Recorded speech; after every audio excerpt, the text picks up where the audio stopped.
Okay, admit.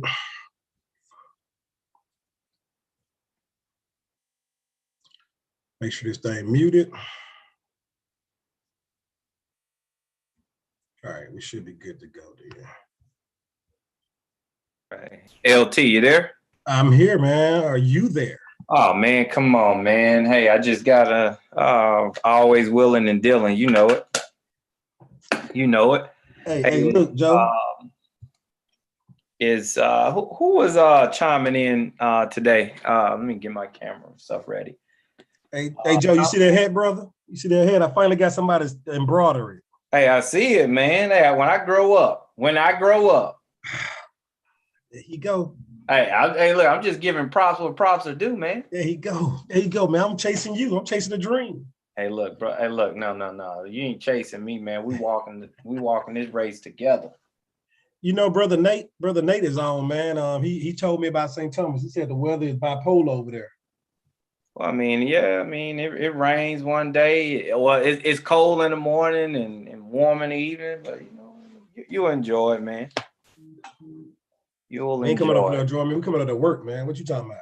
That's it, man. So look, I know we have Thomas. He was going to speak for the first half of the day here, and like I'm very thankful and excited and glad that Thomas, actually decided to do that for us. So yeah, that's super exciting.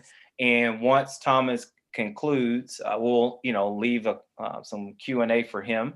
And then on the second half of it, I have a ton of interest on how I am getting to families that are going through the pre-foreclosure process, how I am actually helping those families out. So with that, it's certain families that want to stay and retain their home. So I'll break down, hey, how you actually structure that conversation and you're able to help them. And it's some families that have already transitioned out and are just saying, hey, Joe, the keys are in the mailbox. You can have it. So I'm able to share with you on exactly what to do if an auction date is coming soon, or if an auction date is actually scheduled for weeks/months out.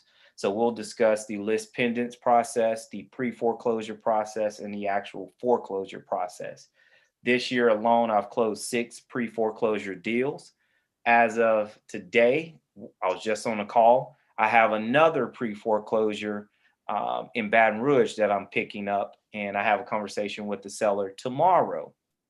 So the opportunities are definitely there. So I want to share all of that with the great people that are here following us, and then I'll leave it open for some Q&A if that schedule works for you, LT. Hey, sound like a plan. Sound like we got a good long educational night tonight for all these people that are logging on, and they are logging on. Thank you. Sounds amazing, man. Yes. Thank you. Look, write down any questions you guys have. Definitely, be sure to ask those questions because, hey, I want to answer as much as I possibly can. And if I don't have the actual answer, hey, at least it'll be a great learning opportunity for me as well to go gather some of this information. But I don't want to hold Thomas up, as I know that, his time is very valuable, and I'm very appreciative of him for showing up this evening.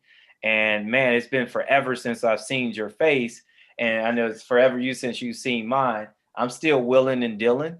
I'm just doing more creative transactions now and not having to utilize, my RCN, my hard money that I typically do.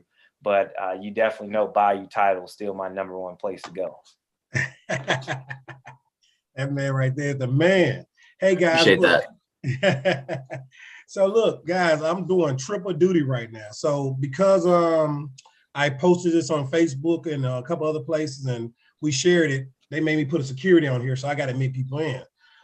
What I did was Mr. Thomas has agreed and gracefully said that, hey, he don't mind helping us with our venture right now. So first thing, let me do this before I forget anything. Like, share, subscribe on YouTube. I always forget to say that. So like, share, subscribe, right?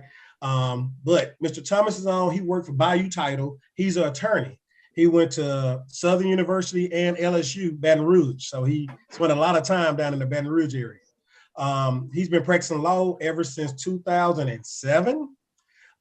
His whole 2003. 2003. Title law exclusively since 2007. Title law since then. So he's been practicing law for quite a while now, right? It's going on almost 20 years. So time is going.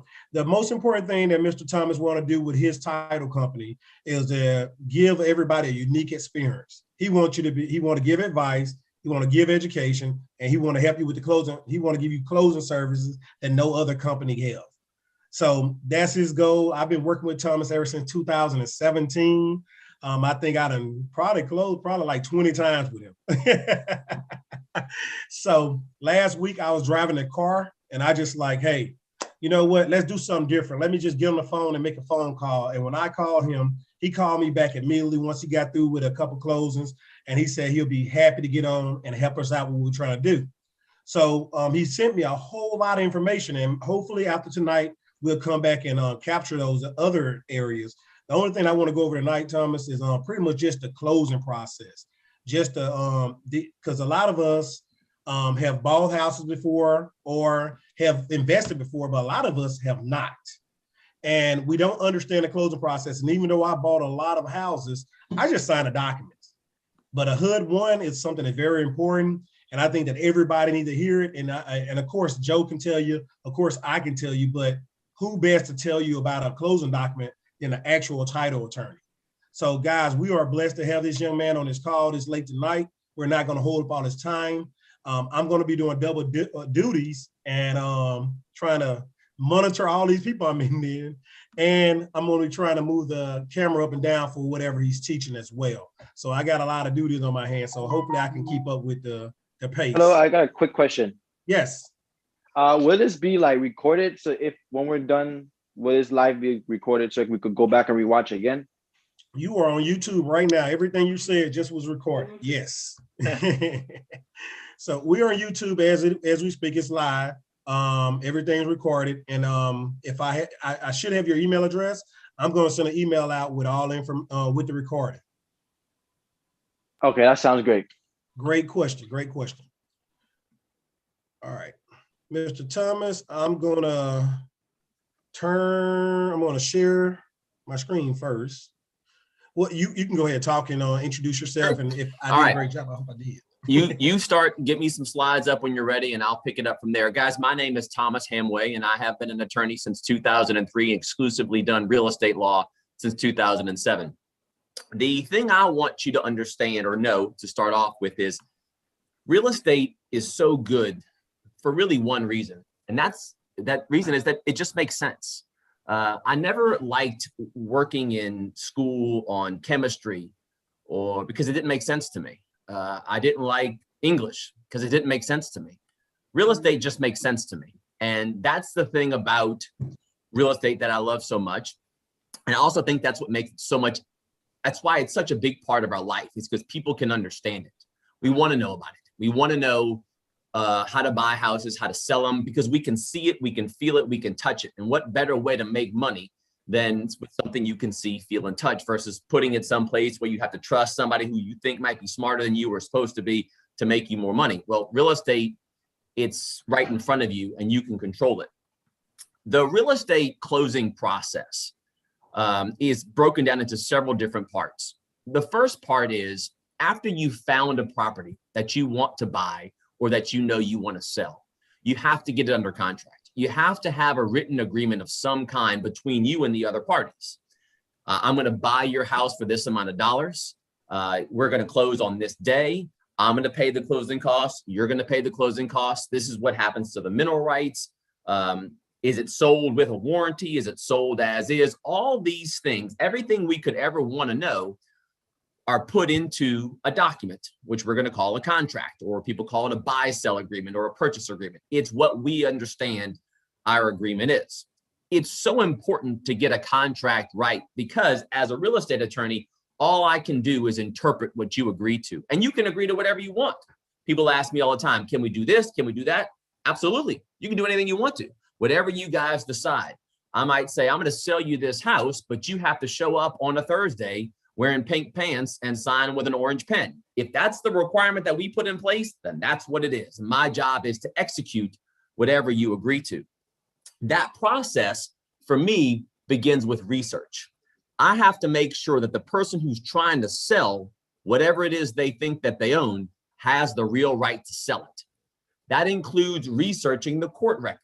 The great thing about real estate and what makes it so special, especially in the United States, is that we created laws that say all the records on who owns property have to be in one central location so that anybody who wants to know about that information can research that information and rely on it.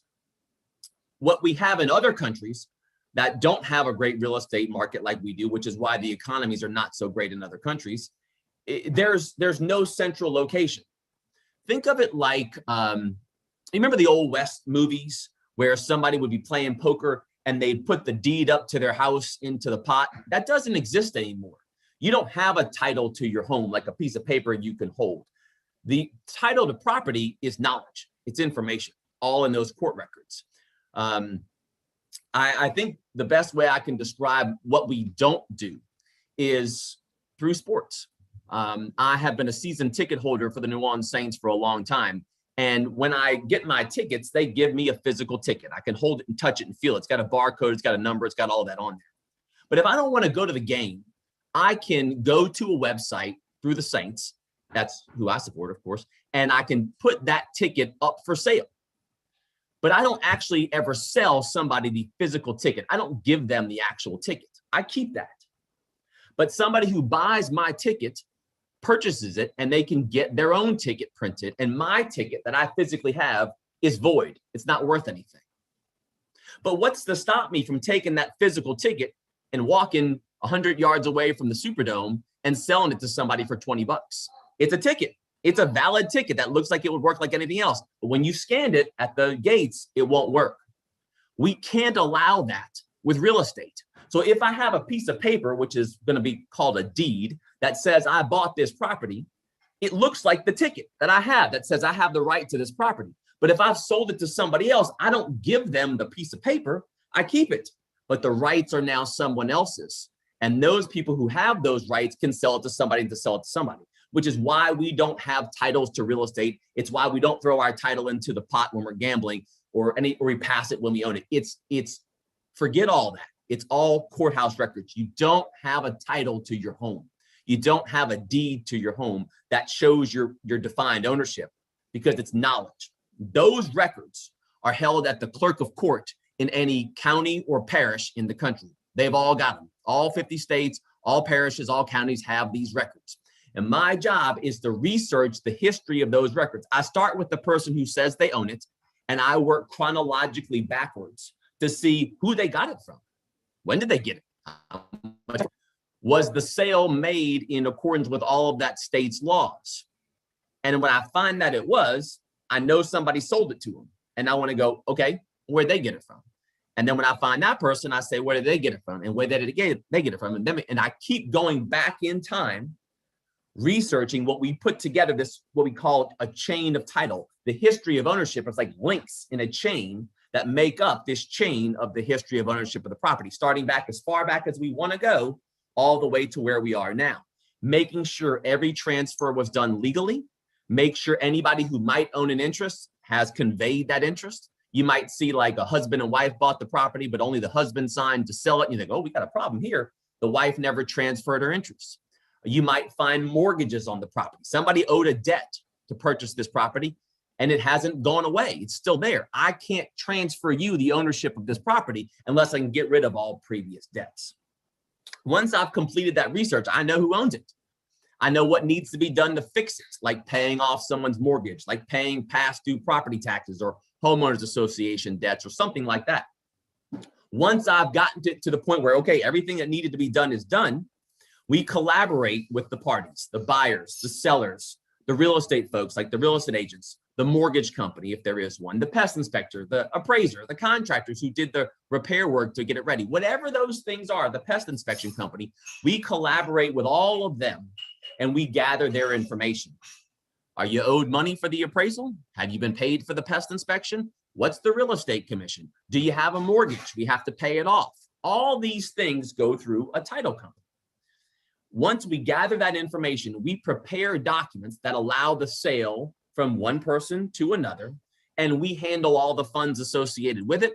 We record those documents at the courthouse once that's complete, and we add another link to the chain of title, adding you as the owner of the property, so that the next person who comes along and does that research, they'll see your link acquiring ownership of the property. So that's sort of an overview of the title process. What you see on your screen is a document called a closing disclosure. And I'm going to do my best to sort of go over what a closing disclosure covers, but it's going to always vary from one transaction to another about what you're going to see in a closing disclosure.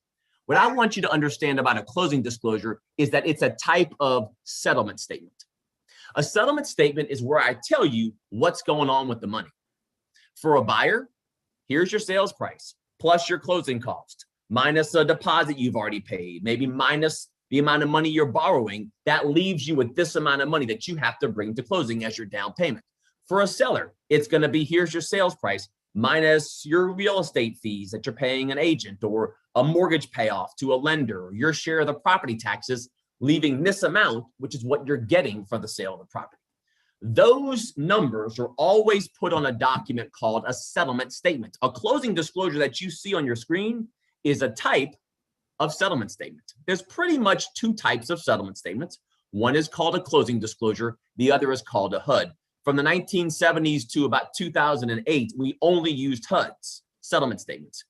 The government changed the required form to what you have in front of you called a closing disclosure. And they also separated a buyer's information from a seller's information. Whereas on a HUD settlement statement, they're on one document. And one side of the page is for buyers and the other side is for sellers. Now we've got separate documents where the buyer's information is on one side and the seller's information is on the other document, and they never see each other's.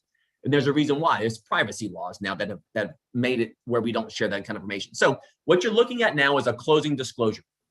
If you look at the heading there, you're going to see a closing disclosure, shows the date it was issued. You're going to see the date of the closing. Then you're going to see disbursement date. 9 times out of 10 in Louisiana, when we close on the sale of a property, we disperse, which means we pass out the money that we've collected the same day we close. There's some instances where you're not dispersing that same day, but for the most part, it's happening the same day. You're going to see the property address. You're going to see the sales price.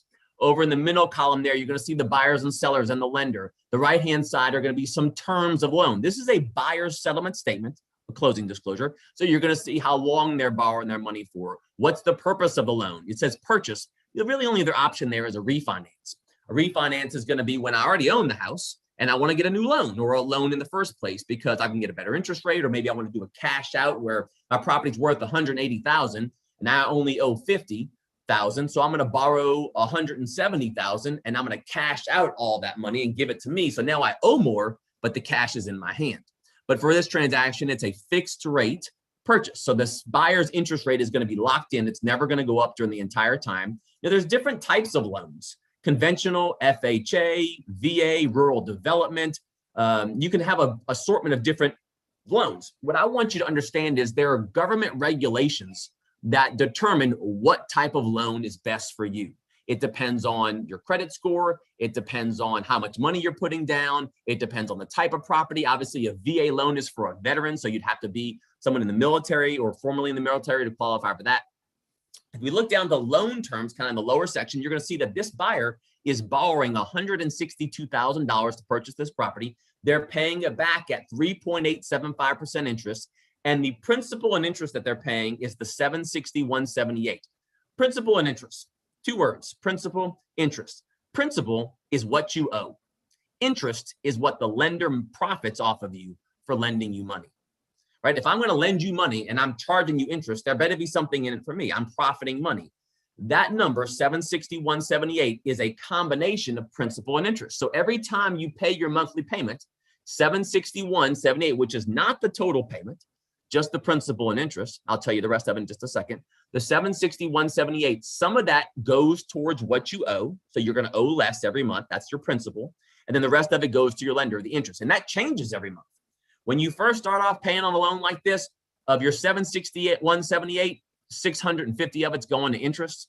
and the remaining is going to principal. But as you make another payment and another payment, the amount of interest slowly decreases and the amount of principal slowly increases. So you're doing more damage, you're putting more towards your principal the longer you pay on the loan, but the lenders get their money kind of on the high end.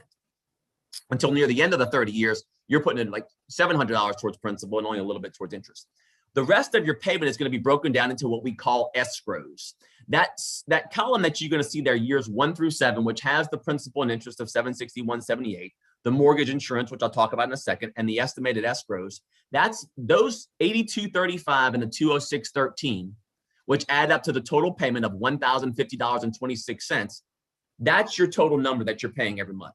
But the numbers that the $82.35 and the $206.13, that money's not actually being spent every month. Your lender is escrowing it. And if anybody ever says the word escrow to you in any context, it simply means one thing. They're taking something from you now and they're saving it for later. Your lender in this situation is saving about $288 of this buyer's monthly payment, and they're going to spend it later. We'll talk about why. But the total payment is $1,050.26. Now, the reason why this payment has two things that are being escrowed, mortgage insurance and then what they show as estimated escrows, is because of a couple things. So when you pay your mortgage payment, included in your payment is money for what we call homeowners or hazard insurance and property taxes. We'll talk more about them on the second page of the closing disclosure, but just so you know, your lender collects that money for you as a part of your payment, and they pay those bills in the future. Property taxes, which are due every December, in Louisiana at least, and your other is your homeowner's insurance, which is paid every year on the anniversary that you bought the house. And the hazard insurance is insurance that protects the physical condition of your house. If a tree falls on the roof, if there's a hailstorm, who fixes that? The hazard insurance does, or homeowner's insurance. They're synonyms. They mean the same thing. But this mortgage company is also charging this buyer $82.35 for mortgage insurance. I want to explain what that is and why it's almost a requirement on so many loans. Whenever you borrow money, a lender is balancing risk because they have, every lender, if I lend you money, I'm concerned about one thing. Is this person going to pay me back? How do I know that they are? Well, the higher loan amount I give compared to how much the property is worth, the riskier the loan is for me. So if I sold you a $100,000 piece of property and lent you $99,000, the 99% is what we would call a loan to value ratio. I'm lending you 99% of what this is currently worth or appraised for. It's risky for me because if you don't make any payments, I have to file a lawsuit against you, which is the foreclosure process, get the sheriff to kick you out, take the property back into my name, usually through an auction, and then sell it to somebody else. And I'm going to spend $5,000 to $10,000 in legal fees just to get my property back. So now I lent you 99. Let's say I spent 10 grand to get it back. So now I'm 109,000 in the hole. And now I own a piece of property that's only worth $100,000. That was a pretty risky loan for me. Whereas if I lent you $70,000 to buy a $100,000 house, I've got a lot of wiggle room. Because if you don't pay me, I'm going to spend the same 10 grand to get it. Now I'm into it for 80 because I lent you 70, 10 to get it back when I had to foreclose on you. So I actually have an asset that I can sell and profit money off of. So it's not a risky loan for me. But because this particular loan is riskier, the lender makes you buy them what they call mortgage insurance and what really should be called foreclosure insurance. So you pay $82.35 to an insurance company so that if the lender has to foreclose and spends 10 grand and takes it back and now has $109,000 in, but it's only worth 100 and they sell it for 100, they lost 9 grand. The insurance company pays them back the $9,000 that they lost because you've been paying for insurance in case that happens. But that insurance only has to stay in place until you reach a threshold where you're just not as risky of a loan anymore. And that threshold is 80%. So if I'm buying a $100,000 house and I get down to where I owe under 80,000, I don't need the mortgage insurance anymore, which is why on the right-hand side, you're going to see the payment goes down on year 8 and the mortgage insurance goes away and the payment is now $967.91 because that's the point where I hit the 80% loan to value ratio. I owe 80% of what it's worth. So it's not as risky of a loan. They don't make me get the mortgage insurance anymore. The number you're going to see it on a little below, 356.13, is really not a great number to see. The government requires it be disclosed. People feel like it should be escrows, but it's not. And the reason why it's not is because when you look at this estimate, it includes, it has the X for property taxes, homeowners insurance, and it has homeowners association dues. People who live in certain subdivisions, you have to pay dues to live there. They keep up community areas like a park or a swimming pool or a front gate or a guard or whatever. And you have to pay a monthly or annual fee for that. All the people in the neighborhood do. But that's not escrowed. Lenders don't collect that and pay it for you. You pay it yourself. But the government wants you to know it's an expense that goes along with owning the property. So they include it in that estimated payments per month. It shows as estimated taxes, insurance, and assessments. But you can look over on the right-hand side. It says, is it an escrow? And you can see it says, no, it's not. So really don't love it being there because it looks like it should be part of the payment, but it's not. The cash to close, the $14,272.35, you'll see when we get to page 3 why that number represents what the buyer is bringing to closing. But pause on that. Let's go to page 2. Page 2 is going to break down your actual closing costs, your fees that go along with getting this done. That's paying the title attorney. That's paying the lender. That's paying an appraiser. That's paying to check your credits, insurance, taxes, all those things. And you can see there's a borrower paid column and there's a seller paid column and there's a paid by others. Let's break them down. Borrower paid. These are things that a borrower, usually who's buying property, has to pay, like a lender's origination cost. An origination cost is a fee for a lender to do business, what they charge to keep the doors open. Application fee, underwriting fees. Application fee is, hey, you're going to fill out an application. I'm going to have to process it. I'm going to have to read it. I'm going to have to enter it in. I'm charging you a fee for that. That's what the lender is going to do. And then an underwriting fee. An underwriter in any context means someone who's got your back. That's what an underwriter does. So for a lender, you're going to meet with somebody at a bank or at a mortgage company, and you're going to give them all of your information. They're going to think, I think you're a good person to lend money to, but they can't make the final decision. They have to go to somebody else called an underwriter who's going to review it all and say, you know what? This is not a good loan. You're not going to lend this person money, and here's why. Or, yeah, this is a good loan. They got a good income. They got good money in the bank. It's a good property. We're going to approve that. That's called the underwriting process. So those 3 fees right there add up to the 1802, and we're adding up all the time. Usually when we do math, we say this plus this plus this equals that. But for this government form, we do this plus this plus this equals that. We're adding up. 1802 is the total of those 3 costs. Then the services you did not shop for. These are things that you're required to pay, but you don't get to pick. You don't get to pick who your appraiser is, who your credit is checked with, if you're in a flood zone or not, checking your taxes. That's your income taxes to see how much money you make. Those fees that you see, which add up to $236.55 that you're actually paying, are all fees that the mortgage company is charging. If you notice on the far right-hand side, the paid by others of the 405, there was an appraisal done on this property. An appraisal is someone's opinion of what this property is worth. Somebody else paid it. It could have been the lender. It could have been a real estate agent, just somebody else, not the buyer. You go to the 3rd category, which is section C. These are services that you need. You're required to get them, but you get to pick who you use. A pest inspection, that's C1, $220.50. Somebody look for termites. That's what that fee is. Surveys. We don't do a lot of surveys in Louisiana on residential property, but a survey is where somebody measures the boundary lines of your property. It's $85 for that. These title fees are broken up into a few different ones. And this form that you're looking at, these numbers, this is the government's required form for disclosure. That's why these numbers are what they are. And this company is listed as Epsilon Title. This is just not a real title company. It's just meant to disclose it to you. So these fees, let me tell you what a title company is going to charge you. There are 3 basic fees that any title company is going to charge you. You're going to have the fees for recording cost, title insurance, and the research and the closing. You can break those up into a lot of different ways. Let's talk about the fees for the research and the closing. This lender shows all those C categories as 3 through 6 as title dash something. The insurance binder, the skip title insurance, but the title search and the settlement agent fee. Those are my fees to do my job. Now, those fees are high for my area, but they're different in every market, just like real estate's different in every market. My fees are different in every market, but those are my fees to do those things that I told you. What's not one of those is the lender's title insurance, which is C4. Title insurance is insurance that protects the legal rights to property. What if something goes wrong in the future and somebody claims you don't really own this house? There's a debt on it that hasn't been paid. There's just something wrong that challenges your ownership. We have insurance in place for that. There's 2 types of title insurance, lenders and owners. You'll see the owners later. in the bottom H section, but in this C section, the lender's title insurance. That's insurance that you're providing for your lender so that if something goes wrong legally, they have insurance. We'll touch on more of that later. Those are the title fees.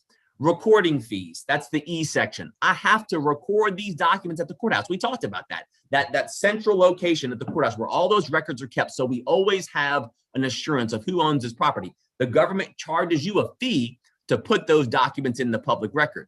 That's recording a deed, that's recording a mortgage. In most counties and most parishes in the United States, those fees are set by law in that area. So if I go to the courthouse here, I can't charge a different fee or collect a different fee because it costs a number. So for instance, a deed to record it costs $105. It's between 1 and 5 pages. They charge you for more pages. If it's between 6 and 15, it's $205, and it goes up and it goes up. So I can't charge you $120 to record your deed. I have to charge you what the courthouse charges me. That's a legal requirement. So for this particular one, it's $40, maybe there, maybe $25 in some places. But in where I live in Shreveport, Louisiana, it's $105. And that's a statewide requirement. A mortgage, again, same deal by the page. It's usually going to cost about $200 to $250 to record a mortgage, but it's different in every area. This example shows it is $85. Those fees are recorded, they're recording fees paid to the government. We collect the money from the buyer, we pay it to the government to add to the link in the chain of ownership. State transfer taxes, some states just charge you more in taxes. And when you sell a property, they're going to charge you a fee, sometimes the buyer, in this example, the seller, to transfer the rights to the property. They just make you pay a tax to transfer ownership. Let's talk about prepaids, the F column. When you buy a house, you have to have it insured. As I mentioned, the hazard insurance is insurance that protects the physical condition. Tree falls on the roof, hailstorm are my examples. Who pays for that? This insurance company does. This buyer pays $1,209.96 per year for insurance. So this lender makes you pay as a closing cost 1 year's worth of insurance. So if you close today, that $1,209.96 would be due again a year from now. So you pay it for a year now, and then every month when you make your monthly payment, your lender's collecting about $100, which is 1/12 of that number, so that next year when it comes due again, they've been collecting that part of the escrows and they pay that for you every year. Prepaid interest. Since you're borrowing the money starting today, you're going to pay interest starting today. That interest for this loan is on F3, and it's $17.44 per day. So for this loan, if you closed it on September 14th, you have to pay from that day to the end of the month interest right up front. That's $296.48. When you make your first monthly payment, which for this loan would be November 1st, you have to pay last month's interest on that payment. So for this closing, September's interest is paid now. That's $296.48. October's interest from October 1 to October 31 is paid on November 1st, which is the first monthly payment. November's interest for November 1 to November 30 is paid on December 1st, etc. Since today is April 5th, if you were closing today, you would be paying interest from April 5th to April 30th or 31st. And then your first payment would be June 1st, in which you're paying May's interest. You're always paying last month's interest. Property taxes. So we're kind of in the middle of the year. The lender knows they're going to have a tax bill due in December, and you're paying 1 month's worth of what those property taxes are every month, but your lender has to escrow that. They have to hold it, but you're not going to have a year's worth in escrow come December, because it's, in this example, it's already September. So they're making you pay into the escrow account in advance for 6 months so that when they collect the rest of those payments, they'll have the right amount. If we go to G, that is where we're showing the escrows that you're paying, right? So we know you're setting aside escrows. That's $100.83 for homeowners insurance, and it's $105.30 for property taxes. So your lender's collecting 2 months worth of each of those. They're setting it aside, and they're going to have the money available to pay the bills when they come due again every year.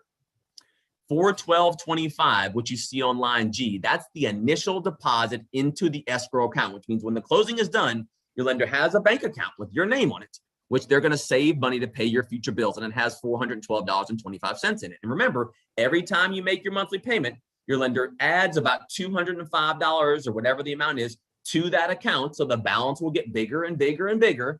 And then once a year, they're going to spend it to pay your insurance, and once a year, they're going to spend it to pay your property taxes, and it's going to go down, and balance is going to go down, and they're going to build it back up every year. If you scroll down a little bit further, you're going to see the H's. This is everything else.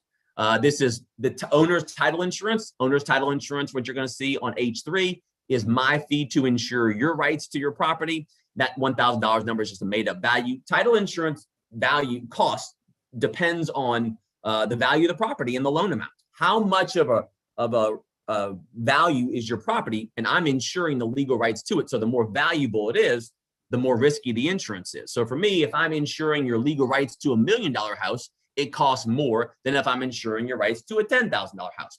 The thing I want you to know about title insurance is it's a one-time fee. You pay it at closing. Anything ever legally goes wrong forever and ever, the insurance is in place. You don't pay annual premiums. You don't pay monthly fees. You don't pay deductibles. It's part of that payment at closing, and you never have to pay for it again. And I would highly encourage it. But owner's title insurance is optional. The lender's is required in most cases. So the rest of the closing fees that you're going to see here are things on the buyer side, like homeowners association dues, which I talked to you about, fees that you have to pay to live in a certain neighborhood because there's community areas that everybody chips in for, like a pool or a gate or just a park or whatever. Home inspection, you want to have your house inspected before you bought it, make sure the air conditioner is good, the roof is in good shape. So those are all of our buyer closing costs, and they all add up to that $9,729.54. But the lender separates that the $2,980 column is something you've already paid. So you have to be shown that that's a closing cost, but since you've already paid it, you're not being charged. If we move over a column to the right, you're going to see fees that are being paid from the seller. That's the seller column. So the seller is paying real estate fees. Maybe they agreed to buy a $450 home warranty. Maybe they paid in advance for half the home inspection. And so their $750 they've already paid, and the buyer is paying the other $750. If we go to the third page where we're looking at calculating cash to close, I'll show you that top column, but I never really want you to focus on it too much. This is a comparison of what the lender estimated your closing costs would be and then what the finals were. We want to look at it because we want to make sure we hold the lender accountable for what they quoted and what you actually paid. But the government has laws in place that say certain fees, you have to hit the same amount that you quoted. You can't charge me more than what you quoted. The lender has to charge the same amount. Some fees you can go up a little bit, but not more than 10%. And some fees can go up or down by any amount. But this document doesn't go over that right here. But this is just going to show you an estimate of what the lender said initially and what it actually turned out to be your final closing costs. Did it change? If so, by how much? If we look at the summary, though, this is where I really think you'll get the most information. The summary of the transactions down the bottom. The left-hand side is going to show you all the buyer costs. Right, Mr. Buyer, you are paying $180,000 to buy this house. I have to charge you that much money. You're paying $9,699.74 in closing costs. I have to charge you that. It's $85 in homeowners association dues to pay for the rest of September. I have to charge you that. And those all add up to the $189,784.74, which you're going to see right at the top on line K. That's how much money I need to collect from somebody on behalf of the buyer to pay everything. So where am I going to get it from? Well, we look in the L section and we'll see $10,000 you already paid to the seller in a deposit. So I'm showing a credit to you for $10,000 because you've already paid it on line L1. That's back down. And then the 162 is the loan amount. I don't need that from you. You're borrowing it from the mortgage company. The lender's giving it to me. So I'm giving you a credit because it's already been paid on your behalf. The seller agreed to pay $2,500 worth of your closing costs. So even though you have $9,600 in closing costs, $2,500 is paid by the seller.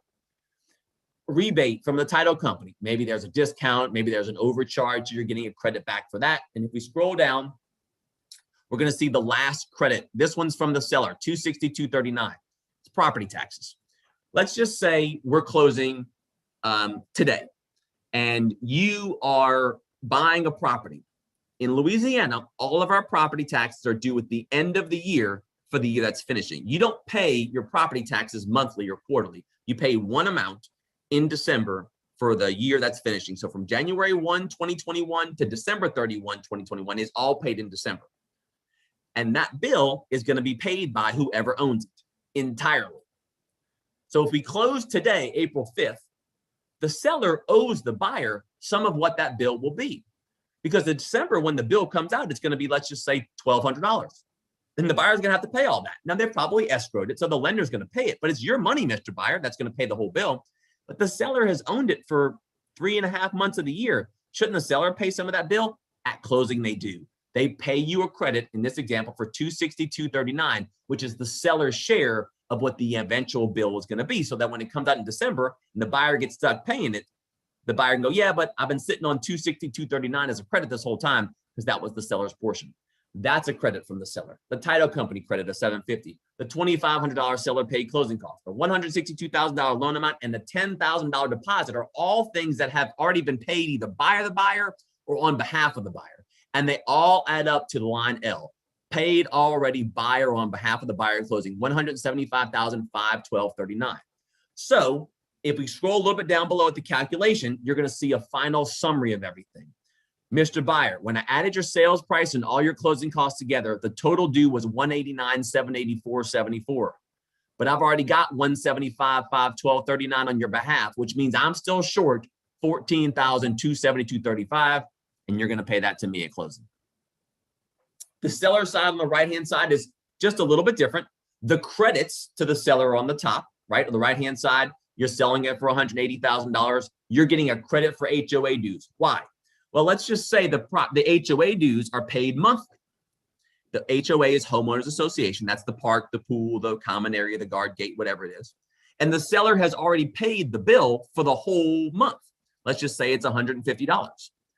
But the buyer is going to move in the middle of September and not going to have to pay the rest of September's dues because the seller's already paid them. So the buyer is paying the seller back $85, which is what the buyer's prorated portion of the September bill is going to be. So here, thanks for paying my dues the rest of September. They'll be due again October 1st, but the seller gets their $85 that they've already paid. Those two numbers add up to line M of $180,085. Mr. Seller, that's how much money I have from the sale. What am I going to do with it? Well, you've already got 10,000 of it. So if we look at line N1, you're already got 10,000. You're not getting that again. You've already received it. Next, you have your own closing costs of $2,800. That's the real estate agent fees. That's maybe paying for a home warranty. That was paying for half the home inspection. All that adds up to $2,800. I'm deducting that. You're not getting it. I have to take it and pay it to somebody else from your money.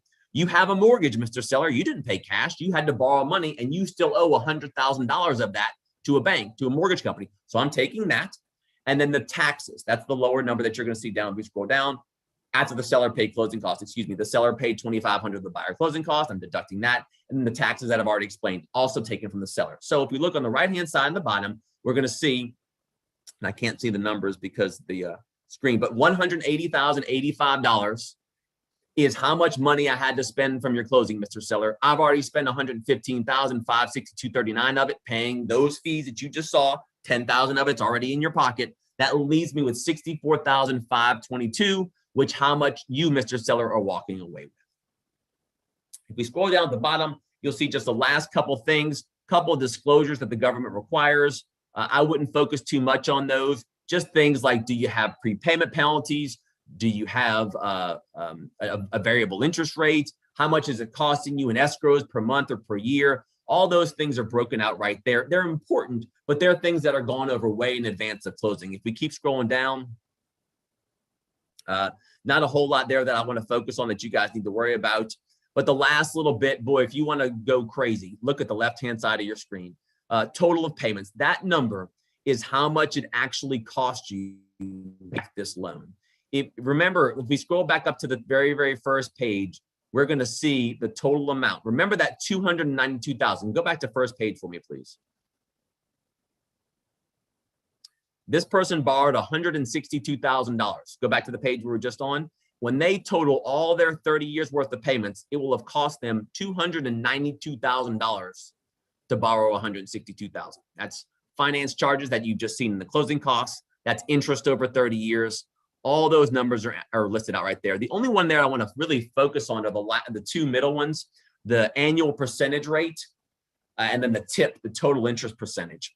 Annual percentage rate gives people trouble. You ever listen to a commercial on the radio or on the TV for a car company? You always hear them talking about their financing options. At the very end, they'll talk really, really fast. You know, you can buy a car at 1% interest, 1.25% annual rate. You hear that. What is that? You got to remember that these are projections. So if you were to borrow money from me and I was going to lend you $100,000 and you were going to pay me back at 5%, and that was the end of the story, over the entire life of the loan, you'd pay me back $100,000 plus 5%. But if instead we said, okay, I'm going to lend you $100,000, you're going to pay it back at 5%, but I'm going to charge you $10,000 at closing costs up front. Well, when we go forward 30 years, you will have paid me more than $100,000 plus 5%.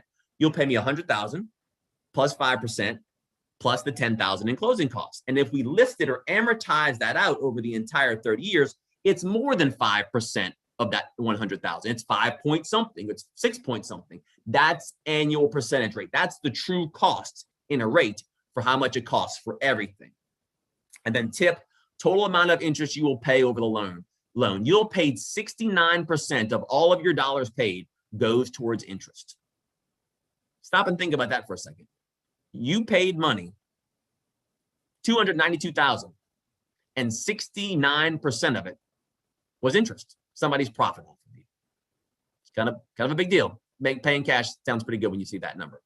Guys, that's pretty much the end of what I want you to see on a closing disclosure. Let's scroll down to the next slides. These are just, you can keep going. These are just disclosures of the people who are involved, the lender's name, the real estate people's names, the title company's name, all just general things. So we've seen one closing disclosure, which again is a type of settlement statement. There's another settlement statement called a HUD. If we want to look at one of those, we can, but you're going to see it looks familiar. It's basically got the same information in a different form. Where are we going next?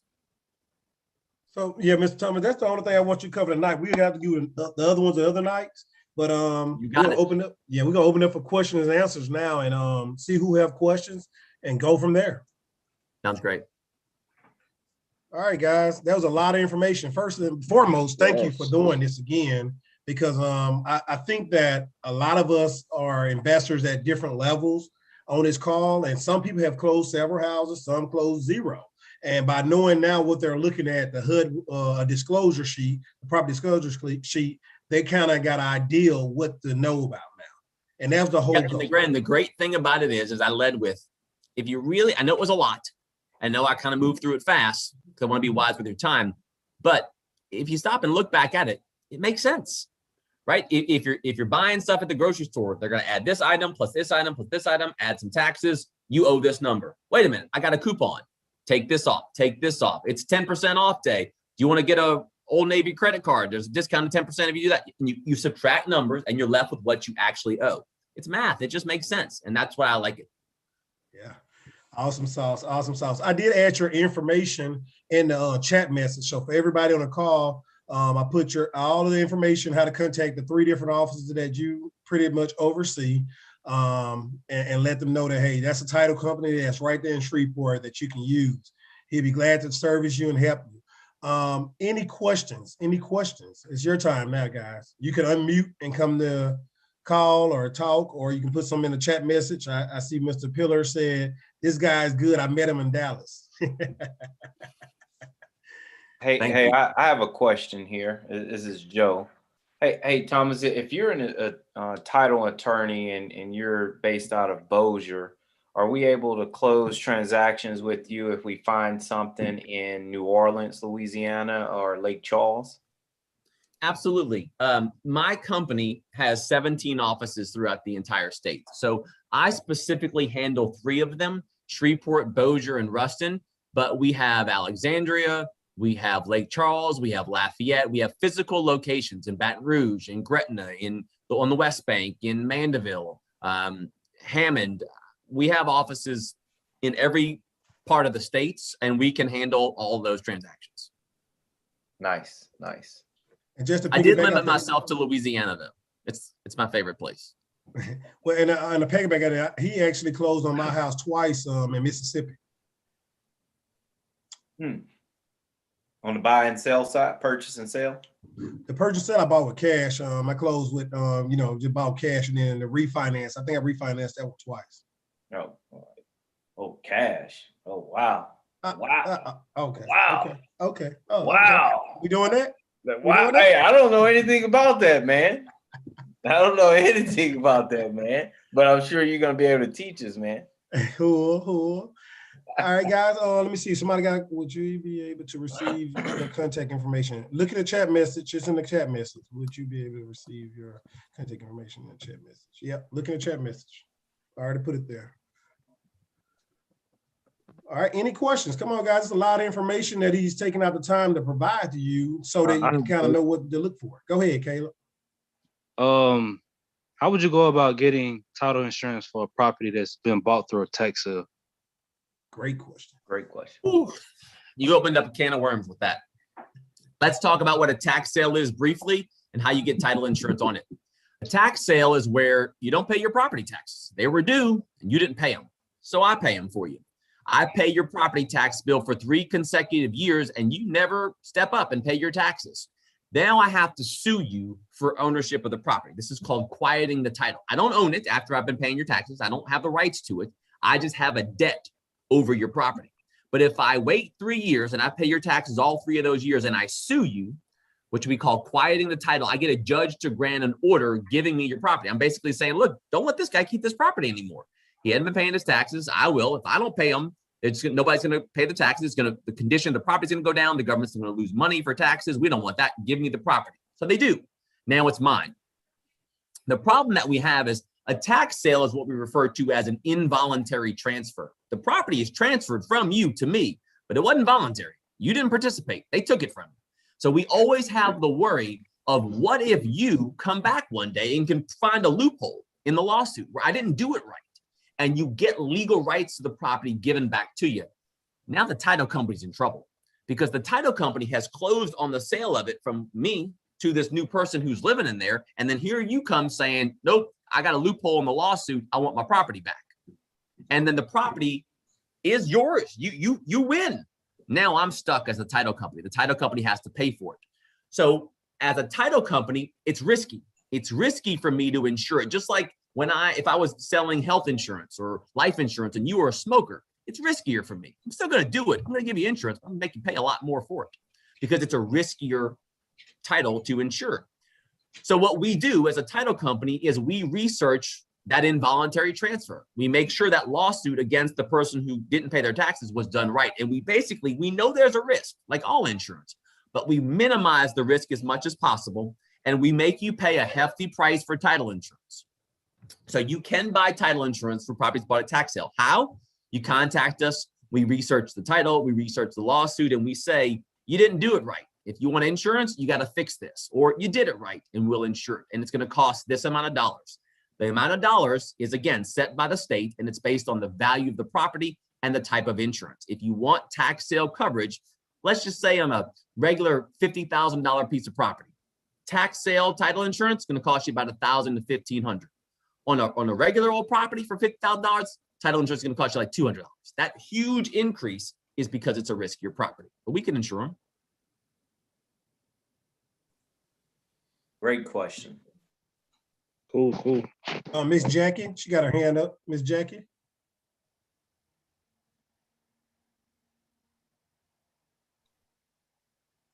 This is good, guys. I'm learning so much. All right, I see a question in here. I'm gonna let you answer it.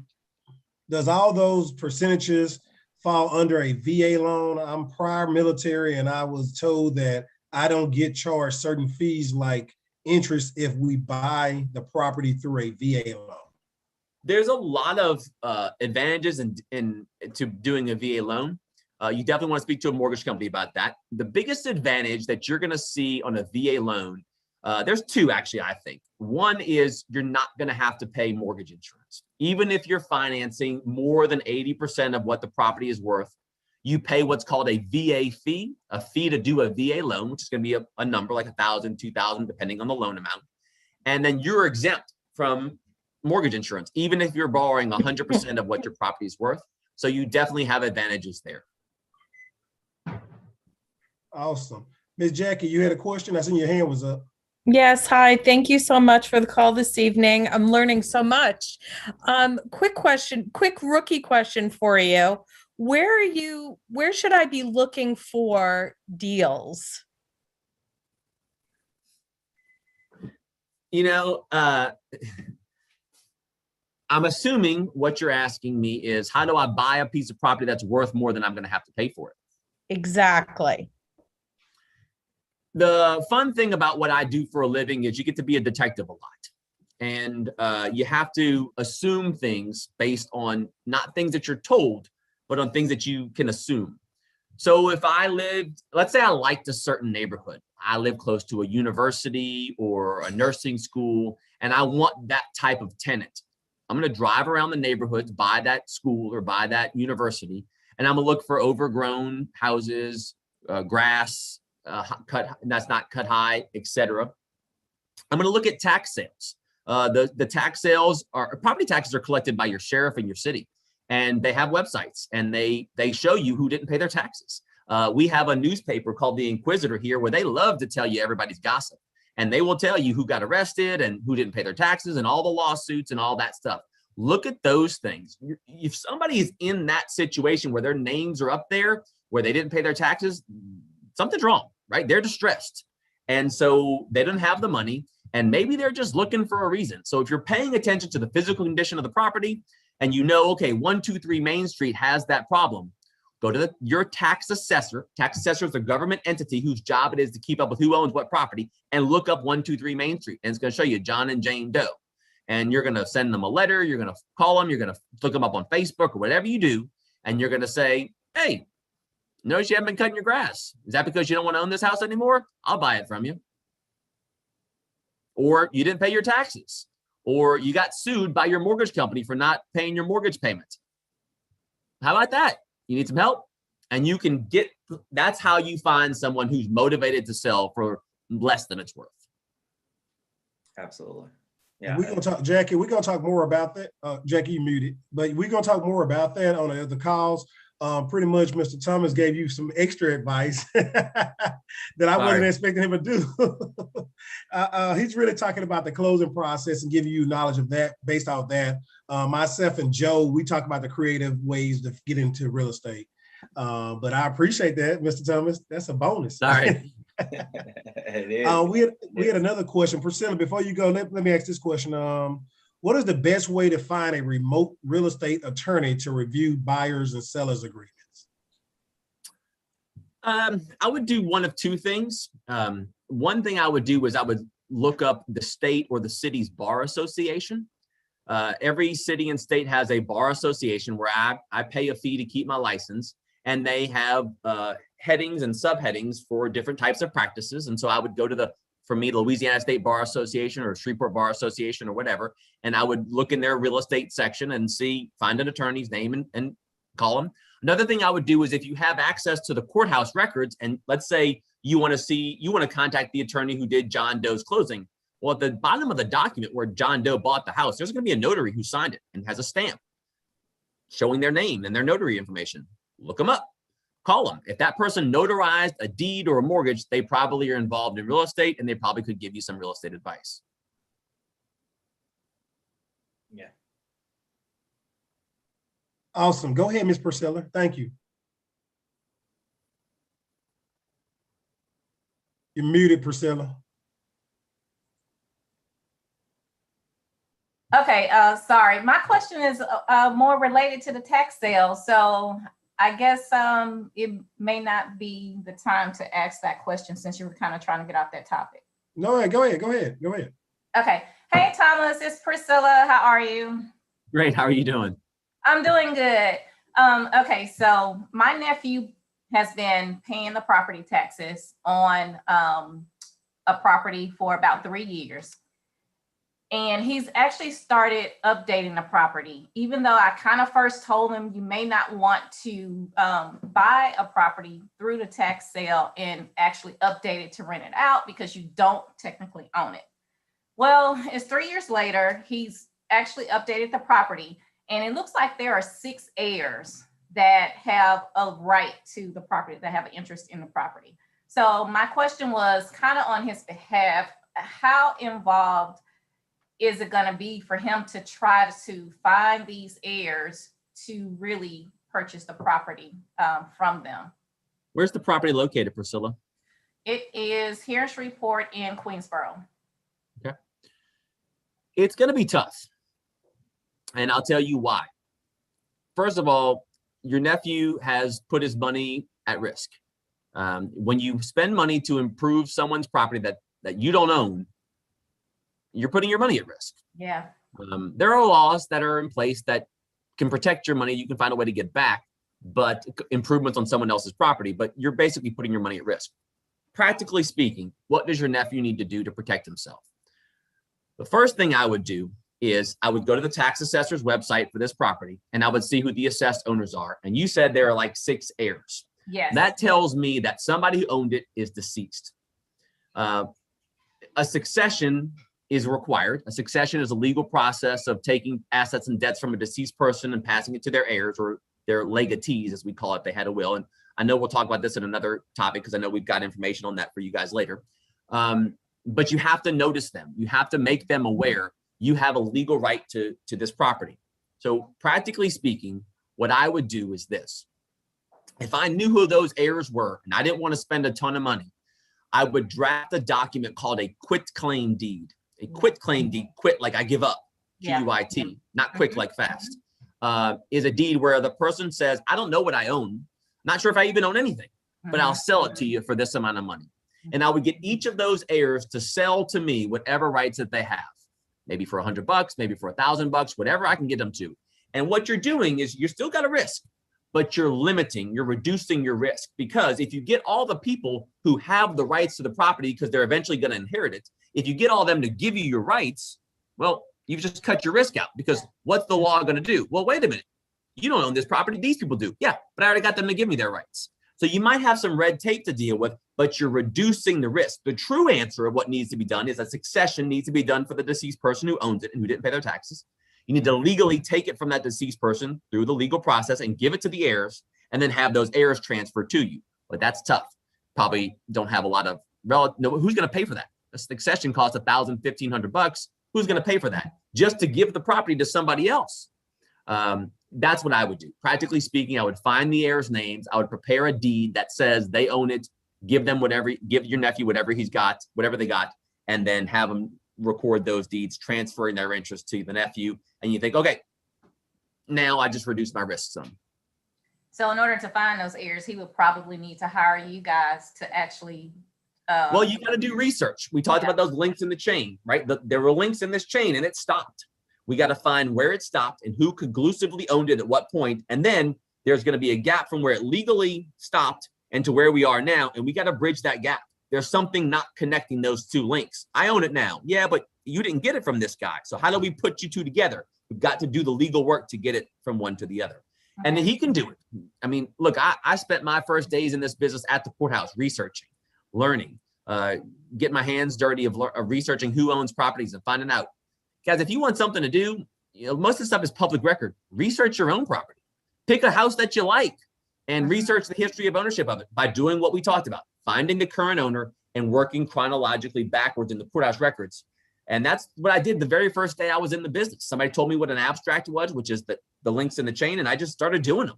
Just started finding properties and just started researching to practice it. Okay. So he can do that himself. He can find it out, and he can say, okay, now I know where the problem is. Now I just got to work to fix it.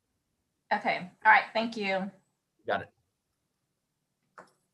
So Mr. T.D. Wells said, thank you for being on. He's from New York. Business a little different. I'm not gonna read all that in the middle. By any chance, are you licensed to do business in New York, or do you know any attorneys in New York?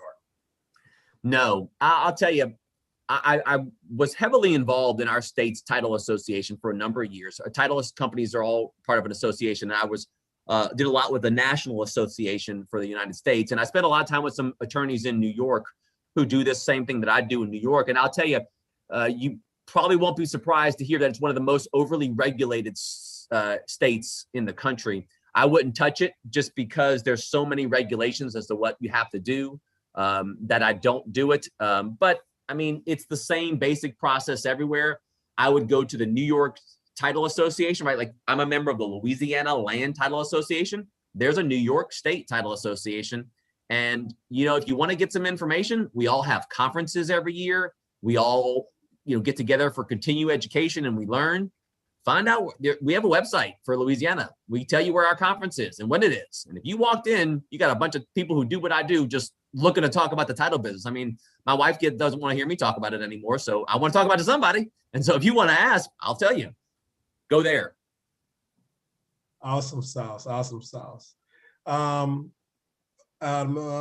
surprised I ain't got more questions. What other questions you got, guys? I have a question, Mr. Ahead, Terrence. Creatively speaking, how would you go about closing an owner finance deal? Would you just need to get it notarized, or is it just an agreement between you and the seller? Let's talk about what an owner finance really means. You know, as I said, what I do is it just makes sense. Owner finance is just what it sounds like. I own it.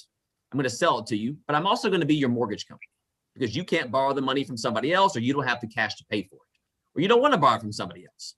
So I'm going to sell it to you. So I'm the seller, but I'm also going to lend you the money. Owner financing. I'm the owner. I'm financing it. So how do you do that? There's basically 3 elements. A deed in which I, as the owner, sell you the property. Now it's yours. Yeah, but I got to protect my interest. So how do I protect my interest? Number 2, I get you to sign a promissory note, promising to pay the money back to me. $100,000 loan at 5% interest for 5 years, this amount of money per month. First payments due this date, last payments due that date. And the third element, a mortgage. What do I do if you don't pay me? I have to have the legal right to take it from you. And a mortgage gives me that legal right. It's a contract that we signed that says, you're going to pay me every month and I'm going to be really, really happy. But it also says, if you don't pay me, you give me the house back and I get it. And I get to keep all the money. So that mortgage gives me the right to take it back from you if you don't pay me. So I have to have those 3 elements in place for an owner finance. I have to sell you the property. So you need a deed. I have to get an agreement as to what you're going to pay me. So I need a note or a promissory note. And I have to protect my rights to get my money back through a mortgage. Now I do that. That's what I do for a living. But that's what every one of those breaks down to. So how would you do it? You draft a contract with the seller saying, I'll buy it from you for this amount of money. I'll pay you back $100,000 at 5% interest over 5 years. And then it comes to me. I do the research. I prepare the documents. You sign the deed. It's yours. You sign the note promising to pay back the loan. And you sign the mortgage, giving the lender, seller, the legal right to take it back if you don't pay them.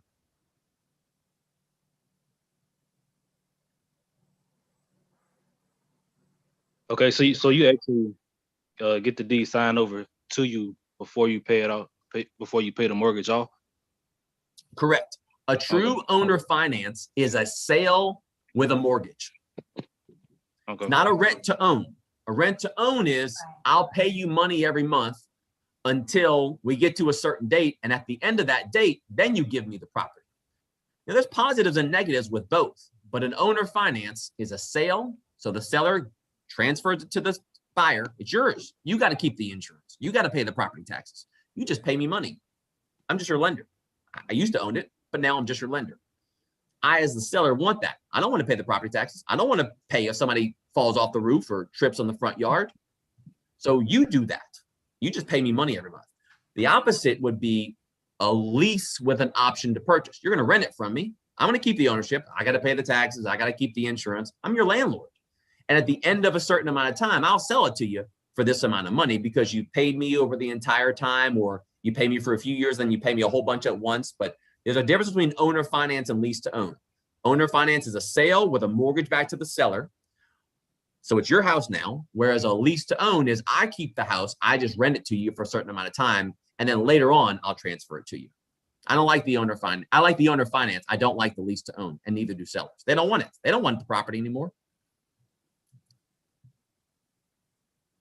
Hey, I love you, Thomas. What are you talking about? Well, there you go then. Call Joe. Hey, what is he talking about, LT? Man, I love lease to owns. Hey, you want the lease to own from us? The difference in a lease to own versus a sale with an owner finance is what do you want? And how much money are you willing to pay? I mean, both of them work. I mean, as much as Joe loves a lease to own, he'd also love to make you pay the property taxes and make you pay the insurance and him to collect interest, right? I mean, I wish I had enough money to lend people money to make interest off of their loans. We'd all be rich if we did. Absolutely. But there's positives and negatives to both. Yeah. Now, Mr. Thomas, you do start those contracts up, and you do you conduct those, right? I did owner finance today. There you go, guys. You got your POC. All right. Any other questions? Any other questions? Mr. Thomas, I greatly appreciate it. A lot of folks said thanks. Like I said, we'll have you again to come back and talk about those other details. You kind of touch base on them. I know that it's late, and I know you got to get to wifey. Well, I was glad to be here, and I really enjoyed it, and I hope it was helpful. Just let me know when y'all are ready for me. I'll go ahead and get off now, but next time you're ready for me, I'll be back. Great deal. Thank you so much. Take care. Thank you for your time, man. Thank you. Thanks, Thomas. All right, y'all. We're in the second half now, where you're going to hear from. Go ahead and take the lead, brother. Who's taking the lead here? I'm doing a Joe Montana. Hey, all right, long as I'm Rice, I'll take that, baby. I'll take it. The goat. See that's one debate that you don't have between Jerry Rice and the field. See, right now you got LeBron and Mike and some people, even Kobe, they debate. Nope, you don't debate Jerry Rice, just the GOAT. The GOAT, nor Jay-Z, right? The Rock, baby. All right, guys. So I know a lot of you are here based upon the post that I made today on Facebook, which is learning more information about pre-foreclosures, how to actually contract those deals. This year alone, I've closed on 6 pre-foreclosures. And what are we in April? And then tomorrow, hopefully I got my fingers crossed, but I'll have another actual asset under contract. So the seller is ready to move forward pre-foreclosure. So I am here to share with you guys exactly what I do, what I've experienced success with, answer any questions that you guys may have, and assist you, offer my assistance in any type of way I can. So here's my disclaimer. I am not Thomas. I'm not an attorney. So if you guys feel like any of the information that I share with you that you still want to research and, speak to an actual attorney regarding it, hey, I definitely commend you guys and support those efforts. So yeah, definitely support those efforts. So, and I'll tell you this here, for some reason, I knew that this was going to happen. I made that post. You guys, I got a boatload of response. I mean, it was a great response from you guys, and they kicked me out of the group.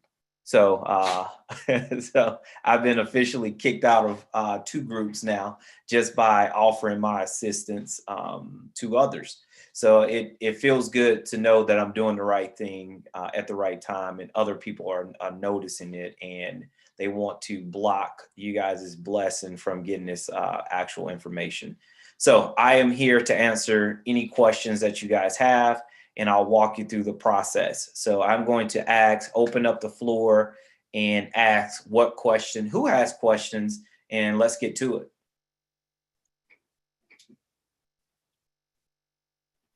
I have a question. What's your marketing strategy? What's your marketing strategy to acquiring a pre-foreclosure? Are you doing direct mail? Are you cold calling? And which one is better? Great question, Caleb. So for me, whenever I'm targeting pre-foreclosures, you have to be able to identify that this property, this family, this person is actually in pre-foreclosure. So you want to be able to know exactly where to go to capture that information, right? All right, once you capture that information, pending where the property is located, yes, you can either drive by, or you can do a phone call, a text message, an email, or Facebook. So you definitely just have to make sure that you're making some type of point of contact. So I don't do mailers, because mailers, snail mail, it takes time. So for me is, hey, I'm aggressive. I don't have much time to wait.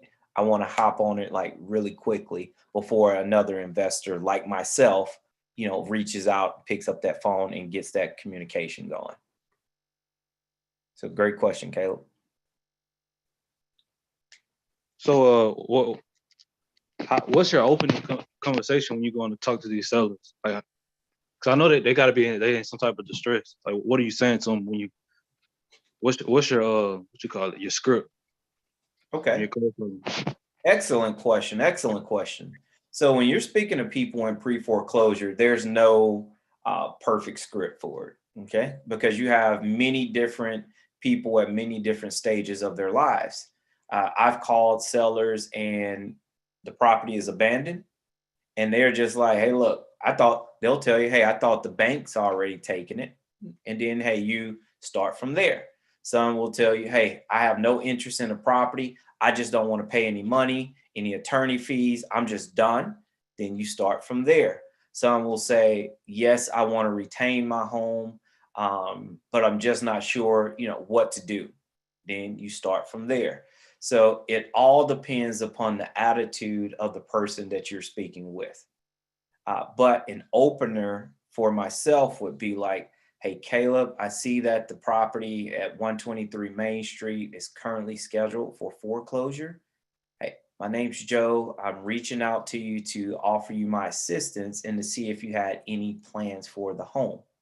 You may say, then you kind of just sit back and listen. All right. All depends upon, what they want to do. You're going to hear some weird stuff, some amazing stuff, some sad stuff. But at that time, you're there to be a confidant, a listener, a friend, a helper. You're there to be all these things except a buyer, and unless that seller says, hey, I'm done. And I kid you not, I've had sellers tell me, man, look, keys in the mailbox. You come get it. I'm done with the house. You can have it. So just like that, and I kid you not, people are giving you their homes, just letting you have it because they don't want to deal with the process. And for us as investors, that's how we get paid, by dealing with the process. All right. So anything else? Okay, can I assist you any more on that, Caleb? Oh yeah, you answered my question. That was good. Okay. All right, I got one. Yeah, Nate, what you got? I'm new to this, man. I'm only 18, but I'm learning a lot, guys. But what do you do once you get that property under contract? Great question, Nate. So it's really challenging to tell you exactly what your exit strategy is going to be based upon what the terms of the agreement is going to be. Okay. So, to make it as short and sweet as I possibly can, you can, get someone that's willing to let you have their home in pre-foreclosure. And let's just say, since you're new, what you probably want to do is wholesale that contract to another investor. Okay. And have them come in and purchase that contract if it's a property that you're going to flat out sell. But let's say if you have a property, and this is for everyone. And so, Nate, we'll have to spend more time if needed to actually, educate you on what all of this information means. Okay. So let's say if you find a property that's going through pre-foreclosure, the property is worth $100,000. The mortgage amount is $100,000. The foreclosure amount is $100,000. Okay. So you look at that and you may say, is that a deal? Does that sound like a deal to you, Nate? Stop. You're not sure? Oh, and that's okay. Not too sure. Yeah. Yeah. And that's okay. That's why we're here. So let's see, anyone else, does that sound like a deal? The house is worth $100,000. The mortgage is $100,000 and is going to auction for $100,000. It's being foreclosed. Does that sound like a deal to anyone? Yes. Yeah. Okay. So Ms. Jackie says no, and we got one yes. Who said yes? TD. Okay, TD. No. Okay. Okay, perfect. Let's discuss both scenarios. So Ms. Jackie, since ladies go first, hey, why would you say it's not a good deal? Because the mortgage is 100 and it's worth 100. So there's no room there. no equity, right? Yes. So you look at it, you say, nope, I'm not touching that one. And it makes sense. I understand. And TD, so why would you say it is a deal? Yeah, there's a lot of different variables on that deal that potentially, you can negotiate with the lender. Okay. And like I said, obviously with authorization from the seller, the owner, you can negotiate that deal potentially. I mean, we don't really know what the value is, true value. So, there's a lot, like I said, there's a lot of different variables in that. Yes, sir. Yes, sir. Okay. So if you're going to negotiate with the lender, I guess if you're in the driver's seat and you're contacting the lender, what are you looking for? What are you searching for? For me, I think just basically trying to find out how much is owed on the property, if they're willing to take a short sale, how much they need to actually take them out of the foreclosure process at that point, because obviously they're in foreclosure for a reason, they're behind. So I would have to, know exactly how much they need to come out of that. Okay. And then we negotiate from there. I like it. I mean, you're spot on, brother. So Ms. Jackie here, let's look at this actual opportunity here. So, okay. So first thing that we would do is, exactly what Mr. TD said.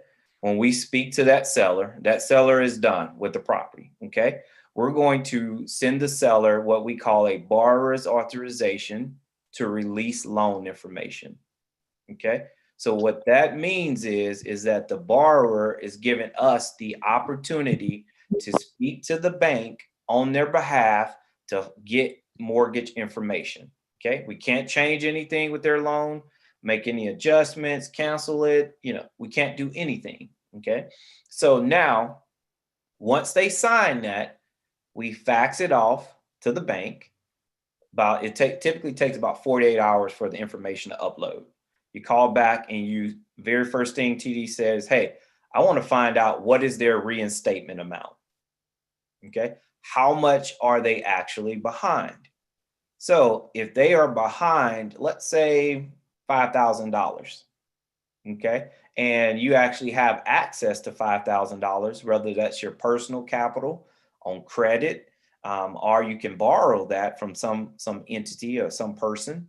Hey, that could potentially be an opportunity, right? But we want to know what that reinstatement amount is. Okay. Now from there, let's say they're behind $20,000. Okay. And we don't know. But if you have the time and you're willing to dedicate to this opportunity, is several ways you can make money off of it. Okay. One way is you can negotiate with the bank to do a short sale. Okay. If they do a short sale, what that means, Nate, is the bank is willing to accept less than what's owed on the property for that home.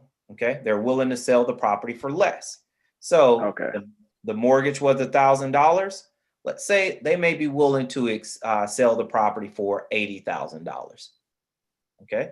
So we can negotiate that, and I'll get into the actual documentation that you'll need as well. Okay.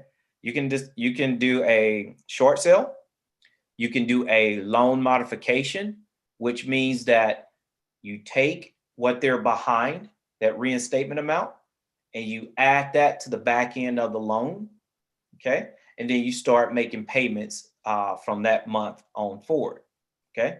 So short sale, modification. Now you can negotiate a repayment plan. What that means, Nate, is you pay more typically for 3 to 6 months of what the mortgage was. And at the end of that term, they will grant you a loan modification. So let's say if you're behind 10,000, they say, okay, Joe, every month you're going to pay an extra $1,000 a month for the next 10 months. And hey, you'll be caught up. Okay. So you're negotiating these things. You don't know what's the best solution until you really get your hands into the actual process. Okay. So for me, this is me. If I'm in the driver's seat, I want to know the reinstatement amount. Okay. Now I'm going to, once I start this process, I'm going to have, we already have these documents in place. I have a mortgage assistance application ready to go. Okay. For my sellers. Now, whenever I do that mortgage assistance application, is certain things that they have to provide, like tax information, hardship letter, you know, and it's a couple things in there they have to provide that I actually fill out all the information for them. But here's the kicker. When I start this process, to protect my interests moving forward, I have them to sign a POA, a power of attorney.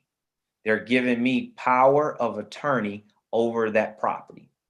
Why am I doing that? Because at this point, I'm getting ready to invest a lot of time and resources into ensuring I can see this deal to the end. Okay, so that power of attorney, hey, if I need to get a short sale, the bank is going to say, hey, this house needs to be listed for sale for me to, for them to be willing to look at a short sale or look at other opportunities out there. Okay. So if I have that power of attorney, I can call my agent, say, hey, I have the power of attorney over this property. I want you to list it for sale. I share the documents, they'll list it for sale. Man, but I can make it a lot more sexier, guys, a lot more sexier. All right. Lastly, if the seller doesn't want the property is beat up, I don't want to deal with it, I can negotiate with the bank what they call a deed in lieu. What a deed in lieu is basically saying, hey, bank, I don't want this house back. I'm going to give you the keys back to this home, okay, on good faith that you're not going to come after me for whatever shortage of the mortgage that you're able to recoup, all right? And I need you to pay me for my time for facilitating this deal. I want you to pay me between $3,000 and $5,000. So I can get paid so many different ways on this one transaction. Now, me, I'm a boss hog. Okay. So if I see an asset and it's worth me going after, first thing I'm going to do is, hey, I'm going to go with what's going to save me the most amount of money. Then what's going to save me the maximum amount of time? What's best for this property in particular? So when I go, my number one priority is to stop the foreclosure process. Okay. Number two priority, I need power of attorney. Okay. Number three priority is, hey, let me look at a loan modification based upon a condition of the home is going to tell me if I want to do a modification or do I want to do a short sale. So I look at those two things. Those are the two options I'm looking for. Deed in lieu is just, I don't even really deal with deed in lieus. I really don't, but I have the knowledge, the access, and the documentation to get those things executed.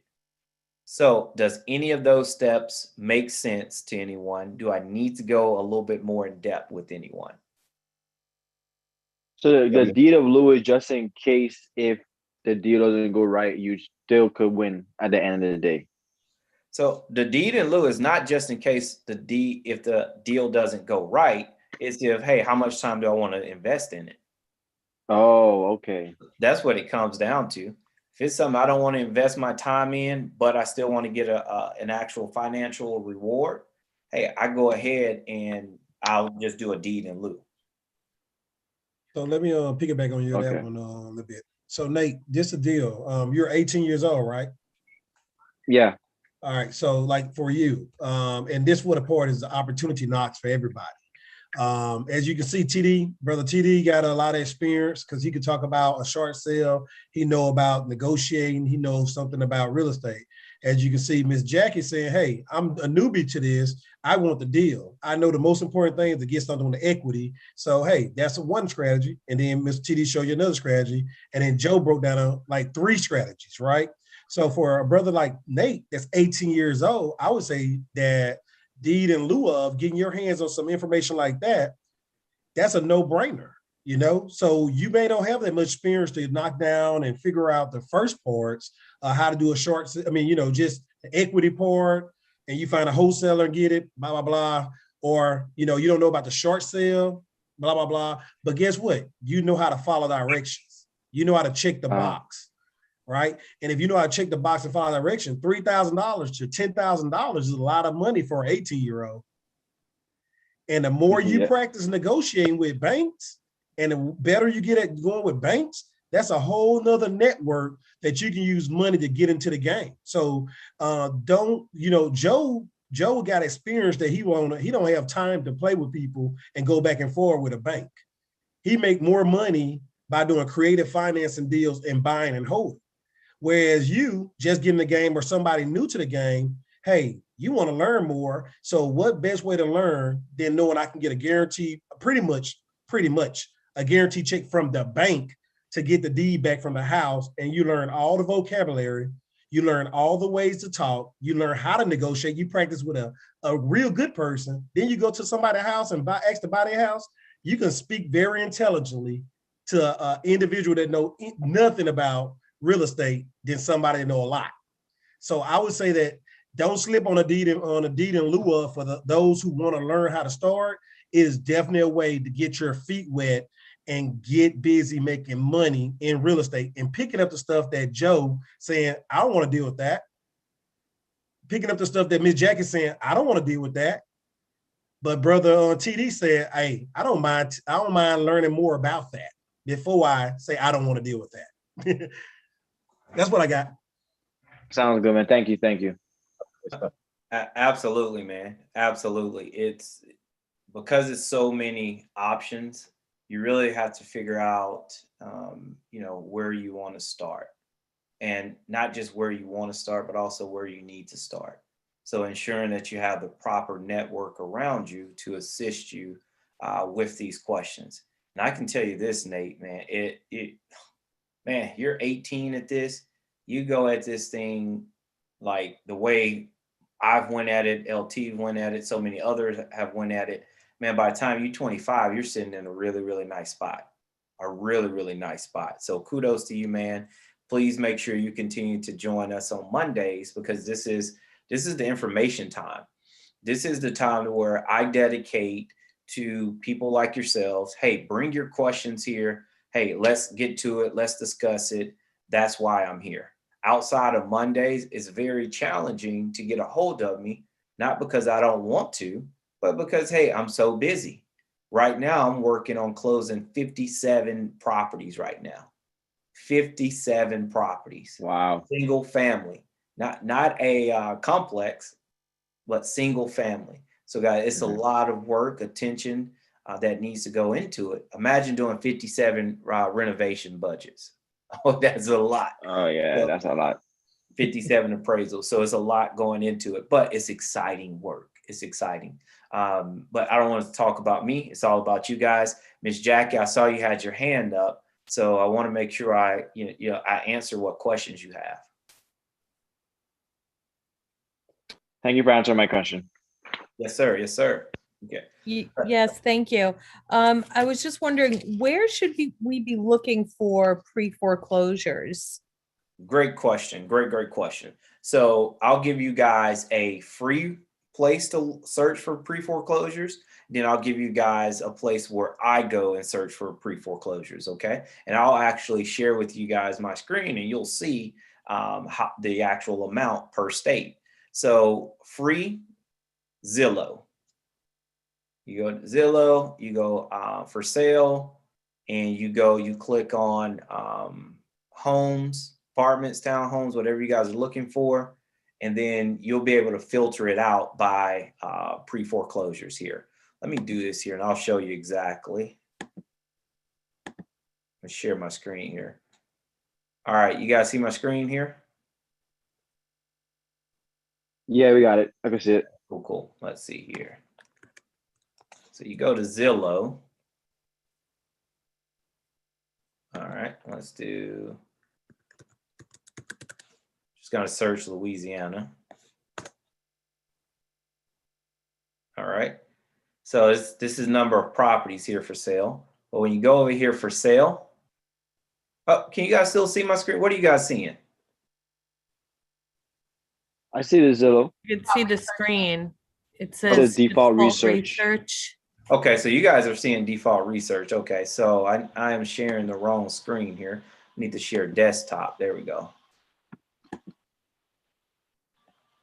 All right. Now Okay, we got it. You guys see. Okay, there we go. Good deal. So I just went to Zillow. I searched Louisiana. I go over here for sale. Click on this drop down arrow. You see here. Let's click all that off. And leave pre-foreclosures. There you go. So here you have a free listing of pre-foreclosures in the area, in this state. So you have the agent listing and other listing. I really can't tell you the difference between these two when it comes to pre-foreclosures. There you go. So you have them everywhere there. So that's a free way of looking. Let's click on this one here. See what type of information they provide. This number here, this isn't a zestimate, okay? This is what Zillow believes the property is worth, okay? So see if we go down. Built 2006. Okay, it was foreclosed. Auction is scheduled for, see, this isn't, I don't think this is accurate information, but we'll double check and confirm. It says unpaid balance is 151. I believe it's worth 205, so it's about 55,000 worth of equity, give or take.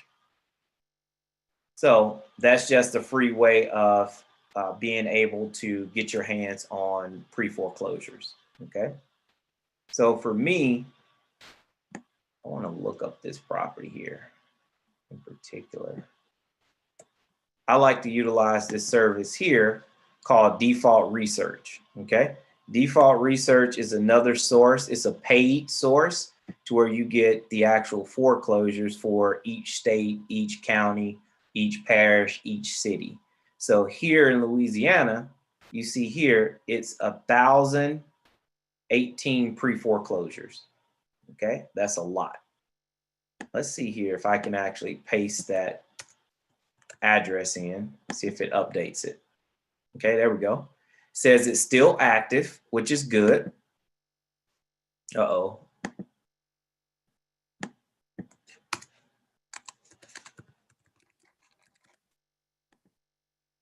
Let me in. There we go. All right, so remember guys, default research. So you go down here, it's going to give us the actual auction date. Look at that. Oh man. Man, they tell me, look, this property is not going to auction for till the end of this summer.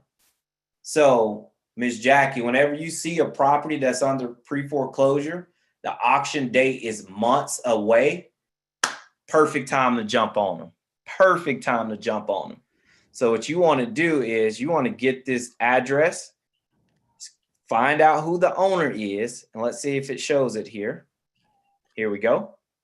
You got the plaintiff here, which is the bank, the defendant, which is the owner of the property. And now you want to skip trace this owner. You want to call them and have a conversation with them. So you call them? Oh, I do, because since I don't live in Denham Springs, I call. And then how receptive and warm and fuzzy are they to you? It all depends. You never know who you're going to get on the phone. Some people will tell you just hang up in your face. Okay. Some people will, give you an opportunity to continue. Some people are going to, yes, I would like help. I don't want the foreclosure on my record. And that's what we're here for. We're here to assist them with no matter what direction they go in. So with this family here, when I speak to them, they say they want to keep the property. Perfect. We want to assist you with that. What are you doing right now to retain ownership of the home? Well, I'm working with the bank. All right. So we help homeowners keep their home or sell their home. Your case, you want to keep it. Let me send you this information. And I have an email. I forward this email. Let me send you this information. You speak to the bank about these things here directly, because that's where your solutions are. And I'll follow back up with you in a couple weeks to see how things are going. Sometimes, hey, you just follow up with them, boom. 6 weeks, 6 months down the road, they're just like, look, come get these keys. I'm done with this house. Jackpot, ching, ching, ching, because it's a tedious process working with the banks. It's a very, very tedious process. So, and I will show you why. When you're working with the banks, this is one of the things that, this is our distressed seller packet, but I want to show you what all is included. So this is the checklist of the information that the owner of the property is required to provide, all of this information, okay? So if the reason for your hardship, the mortgage coupon, bank statements, tax information, pay stubs, all of these things they have to provide, okay? And you go down, you have a questionnaire that they fill out. What I like to do is I like to ask them, hey, do you have about 30 minutes? I need 30 uninterrupted minutes to where we can get this filled out. And I sit here and I do it online. And whenever I fill it out, I actually type it in. I'll email it to them and say, now I need for you to actually print it, sign it, and send it back. So here, it's the application. Look, they don't want to continue to do all this stuff, and I get it. They don't, especially if they wash their hands with it. Then if they do, how do they know if it's filled out correctly? That's what we're here to help them with, right? So you see all this information. It's a lot of words. It can be very intimidating, but I'm here to hold their hand and walk them through the process. So that's it there. I'm gonna get down here to this part. Oh yeah, look at all this, the financial analysis stuff. Ooh, you talk about a headache, but I handle all of it right then and there. And what I do is I take their numbers, because I know how banks look at it. I take it and then I will adjust it at a later date if needed. And I will share that information with the owner of the property before it's ever submitted. And I'll give them an actual reason why. Okay. Because there's certain reasons why you don't want to show too much money or not enough money. Okay. Then you go down here, that seller's authorization to release information. Just as if they have an HOA, just sign it, fill it in. Borrower's authorization to release loan information. They just sign it, fill the information in, done. Then here, the tax return transcript. Very important. Get that filled out, done. So was that information helpful for you guys? Yes, very much. Thank you. Yeah, that was A1, bro. That was amazing. That was good. Hey, Joe. Yes, sir. Yes, sir. Hey, this is David and Jackie. Breaking up, dog. You cutting out, David. Okay, how about now? Okay, I got you now. Okay, no, I just wanted to say for us, Jackie and Nate, Joe has been working on me a lot, and I'm gonna just say this just to add to what Joe is saying. With that, you have to be consistent. You have to be so consistent that it becomes, you get comfortable with the uncomfortable, not to sound cliche, and you will receive those results, and you will receive the feedback you want with the individual people that you're calling. But you have to just make the call. And again, like Joe said, and the one thing that LT always stress is about, just take action. You really have to just take action. Just make the phone call. If you don't know who you're going to be on the phone with, you don't know what the person's going to say, but you know that they're in some type of situation, especially with the pre-foreclosure. So with that, that's the angle that you take, but you just keep calling. I promise you, it's going to become normal to you, and you'll get better at it. But you just, I would take it from me. I'm telling you, just stay consistent and really just make the phone calls and just have the conversation. And you will be surprised, the results that you get in the end. I just wanted to say that, Joe, because I've experienced it, and you know that personally. No, absolutely. Thank you for that advice, man. Thank you, DJ. That was very encouraging. Thank you. Absolutely. And what I want to, offer to you guys here is, like I said, right now we're doing all this, I'm doing all this stuff pro bono because hell, I like it. I have fun with doing it. We look forward to Mondays. What we're, putting in place now, me and LT, we're actually the host of the show here. We're actually going down to St. Thomas Virgin Islands this week, and we're going to spend 3 to 4 days together and figure out a plan to where we can actually offer our assistance to you guys at a extremely reasonable rate. Because for us, it's more than enough real estate out there. I can't service Miss Jackie. What state are you in? I'm in New York. Look at that. I'm not going up to New York. That deal better have about $300,000 on the bone. But for $50,000, we're not going up to New York for that. But Miss Jackie's there. That $50,000 is perfect for her. It's perfect for us, but it's just too much travel involved. But it's perfect for her. She's right there. So we want to be able to offer you guys some type of service to where it's, hey, you bring the opportunities in, we walk you through how to close them, from the beginning to the end. And as you guys start to learn this process, you got to get so good to where you're not going to need us anymore. It's just going to happen. Or you got to get so good and say, all I want to do is find the deals, Joe. Can you have somebody put all the paperwork together and hey, and I'm good. That's not a joint venture. That's not JV. That's some type of rate, and we all agree to it and we move on. Okay, I have a question here from Patrick. Patrick asks, who makes the decision to engage a short sale? Okay, the investor or the lender? Okay, so what do you think that one is, Patrick? Can you hear me? Yes, sir, we can hear you. I thought it would have been the bank's decision, but when you was giving the example, it seemed like that was just an option of the investor. So I just wanted to be sure. Well, it's a great question, and I always like to get your feedback before I actually answer. The short sale is initiated by the seller of the property. Okay. Oh. The bank will never come to you and say, "Hey, we want to take less." Right? That no one is going to do that. Yeah, it makes sense now that you say it. Like they're willing to settle, but you have to initiate it. So the exact same with the deed in lieu. The bank is never going to say, "Hey, give me the keys, give me the keys back to the house and we'll call it even." No, you have to initiate that deed in lieu process.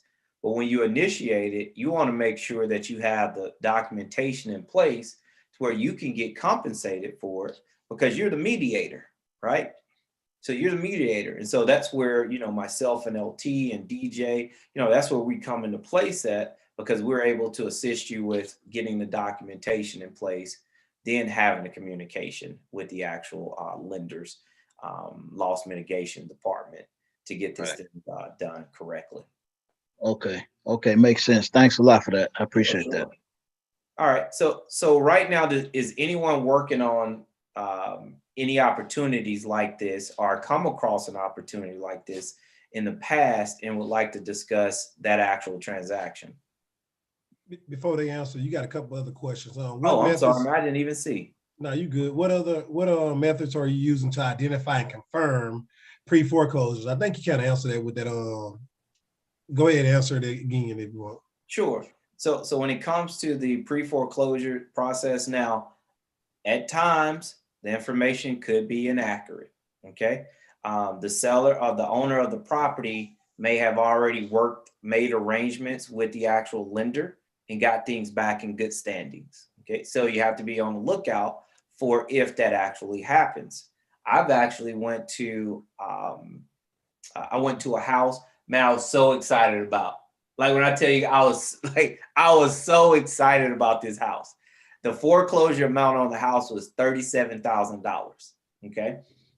I knew exactly where this house was at. That house was worth about 220. I'm like, oh yeah, man. Like, I got to go get this house. No, Jackie, I didn't call. I got my car and I drove 7 hours for that one. All right. Just so I didn't call, I got my car. So I drove. I'm like, oh yeah, I'm finna get this house. I roll up, boom, they at home. Yes. So I go knock on the door, doom, doom, doom. And they answer, start having a conversation like, hey, you know, introduce myself, who I am, why I'm there. They said, you know what? That's not this house. No, that's my mom's house. That's, you know, I'm sorry to say it, in the hood. That's why it was worth $35,000. He was like, yeah, man, that's my, I don't know why they have it listed as my house. I'm like, wait a second, you sure? Because this is your address. Like, this is, like, I'll pull up, this is your loan number. He was like, wait a second. When he got his mortgage statement, no, that ain't my loan number. I drove 7 hours down here to find that out. But it was worth that 7-hour drive. I didn't get the deal, but the encouragement I got behind it, man, that flame was lit. You know what I mean? I was so excited, so excited. But on the flip side, me and LT, we invested on the opportunity. The seller was $40,000 behind. We ended up purchasing her home for like $52,000 because we had to pay some attorney fees and give her some resources as well. We put, I want to say $25,000 into it. We sold it for $185,000. So it's, the opportunities are there. When I tell you guys that that pre-foreclosure list is golden, it is golden. You just have to be courage, you know, have the courage to actually make the phone calls. And it's okay if they hang up. It's okay if you stumble through the words. If that happens, hey, do what DJ did when he first started out. DJ would be like, you know what? All of this sounds great. Hey, I'm going to get my acquisition manager on the phone, and you know, and we're going to follow up with you, and we're going to do what we can to help you. So you know what he was doing? Hey, he texted me the whole time. Joe, get ready, get ready, get ready. He goes, Joe, I got a hot one. Joe, I got a hot one. I'm like, man, what you got? Come on, let's go. And here's the thing. Everyone knows, hey, if you call me once and I don't answer, it's because I'm busy. I'm doing something. You call me twice, I know it's a high level of urgency. You call me 3 times, I better stop what I'm doing, when I'm doing it, who I'm doing. It don't matter. I better stop and answer that call.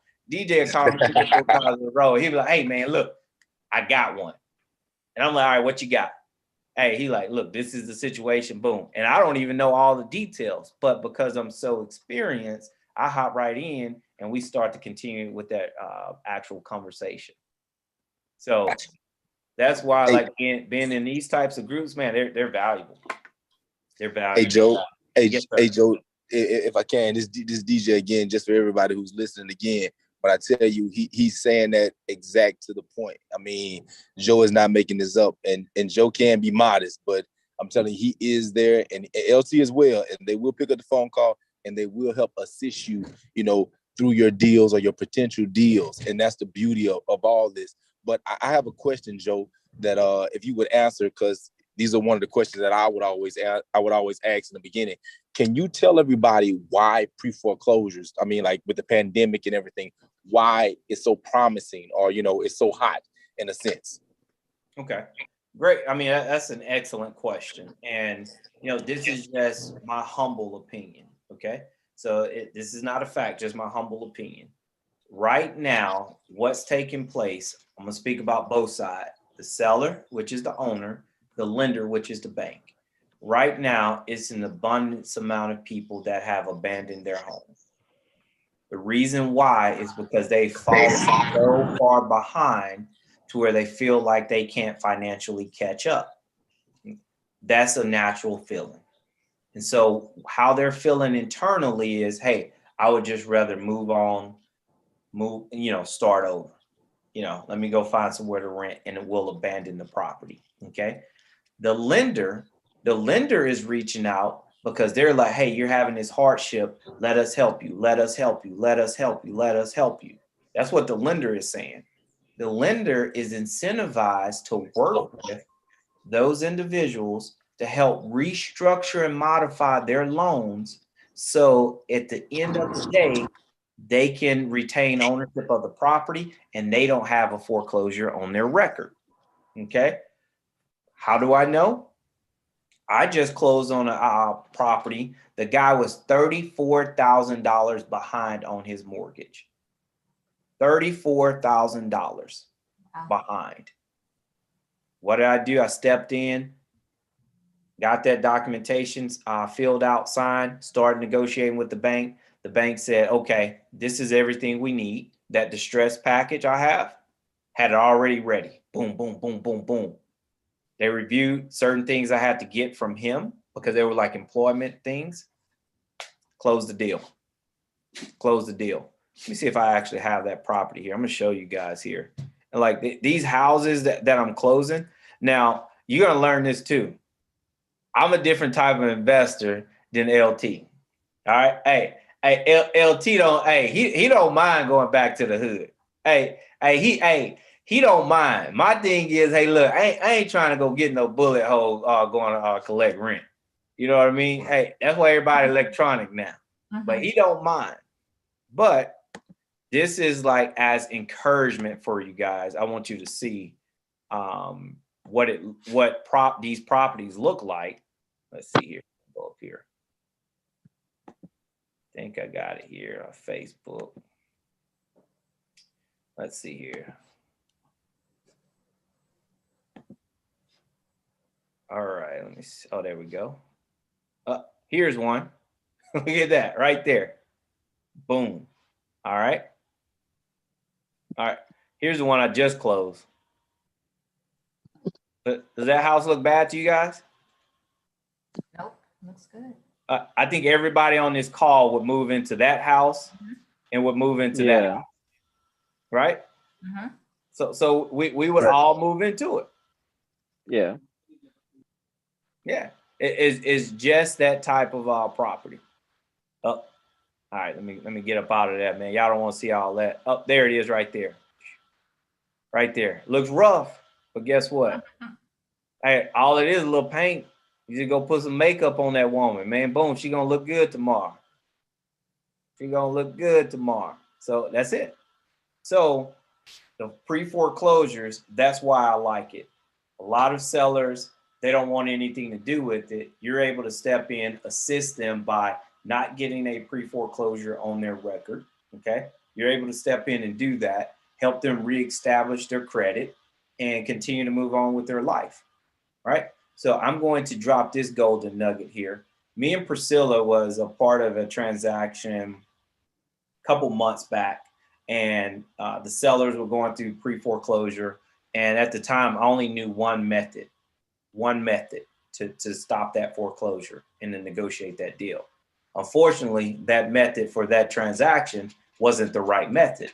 So I challenged myself to invest and grow to get the proper knowledge, skills, and documentation I needed to where now I could succeed. So that property there, the millages, that property comes back to me today. Stop that foreclosure, nothing the bank can do. Now let me go in and work my magic. So I had to learn those types of things. Guys, I've invested probably these last couple months, well, LT, probably around $10,000 just on education, but it's paying off handsomely. Priscilla, you had something you want to add? Yeah, I was just going to point out, I don't know if some of the other guests on the call really realized that you said, in addition to them calling about the pre-foreclosures, if they're local and close to where you are, it's also a good idea to just go by there and talk to them in person. A lot of people may hang up the phone in your face, but they're less likely to slam the door in your face. They'll usually at least hear you out. And sometimes that face-to-face interaction where they can really kind of see your personality and kind of know who they're talking to makes all the difference. as to whether they respond to you in a more favorable fashion. And then it also gives you an opportunity to leave some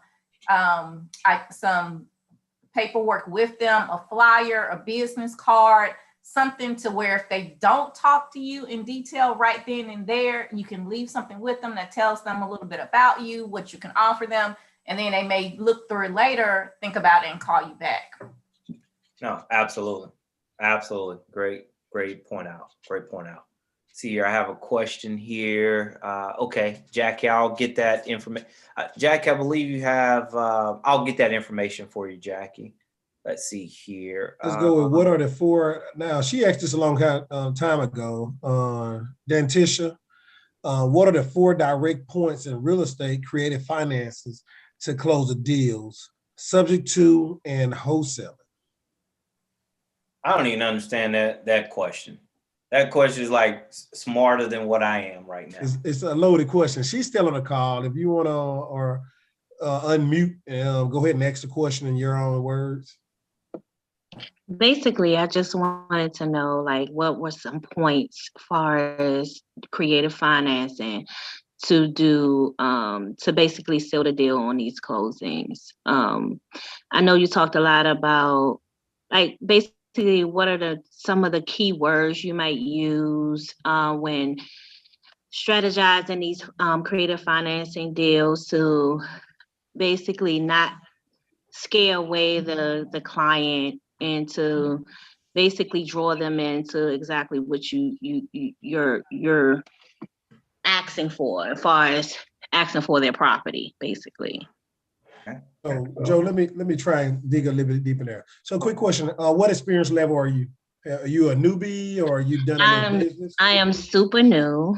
I have I just started an LLC called Let's Get It Done Together in the Maryland area, and I wanted to start off with property investments and down south because it's the property is a little cheaper.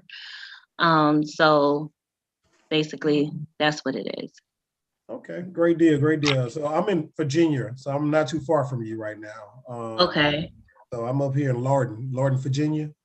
Oh, I'm familiar with Lorton. I'm in the Maryland area, so I'm familiar with Lorton, Virginia. All right, great deal, great deal. So great question.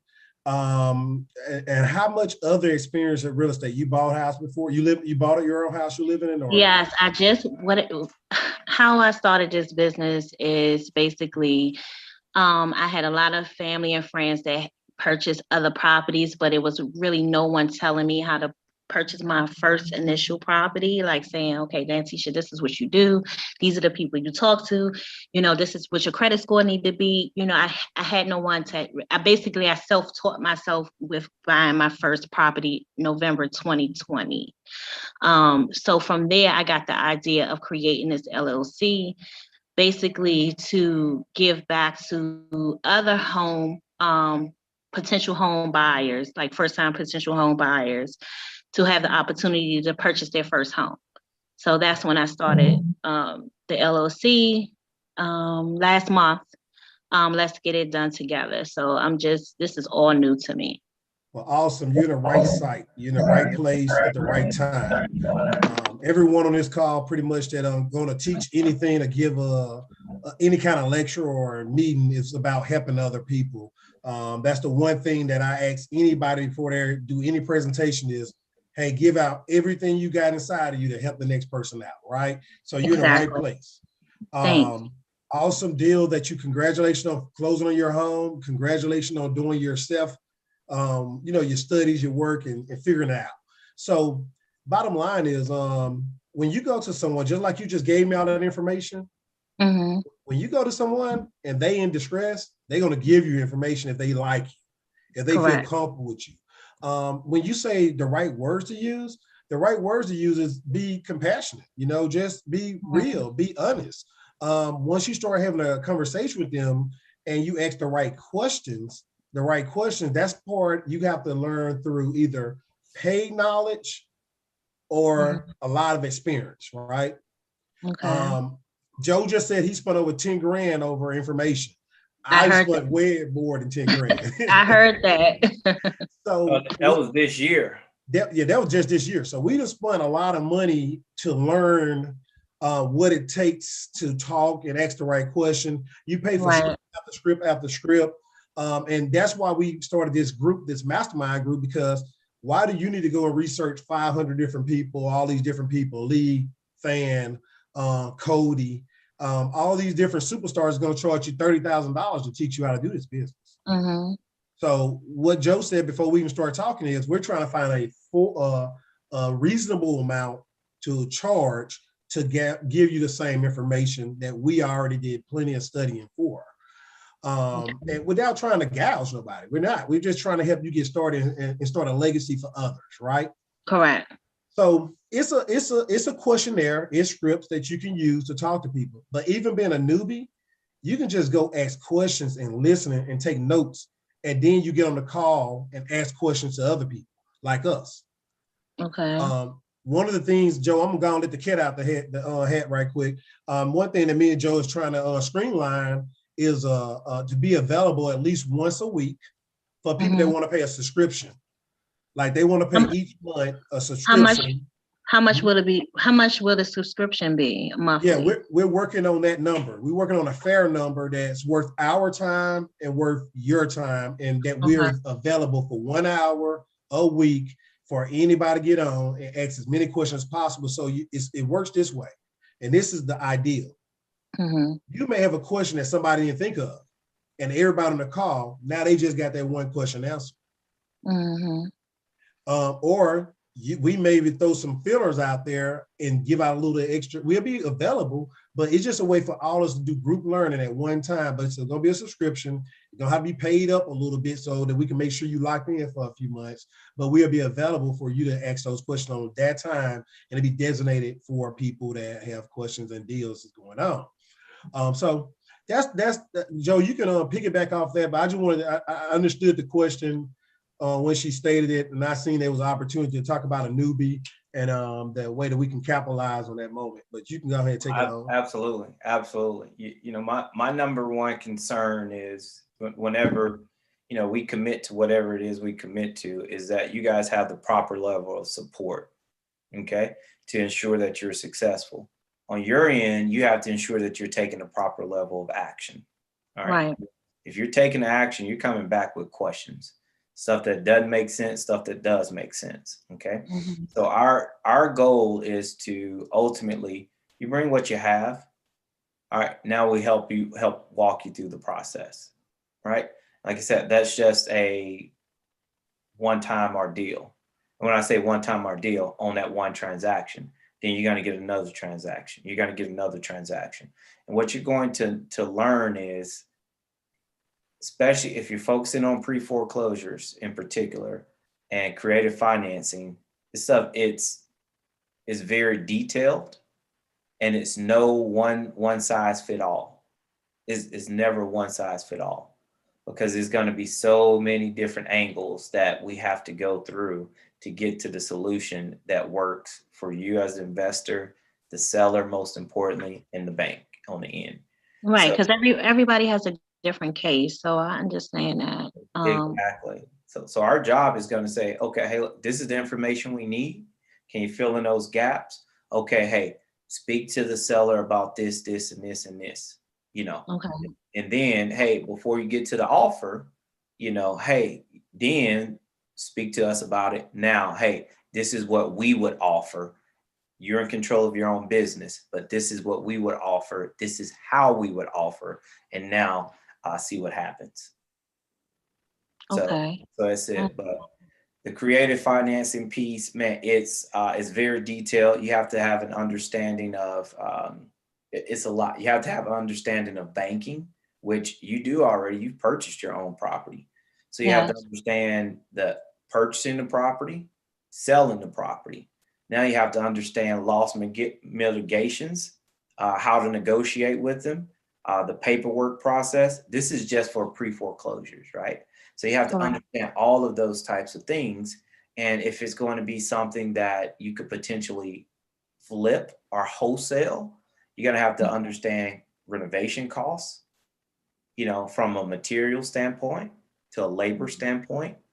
the documentation for your contractor, you know, in your agreements. So, you know, how to calculate a purchase price.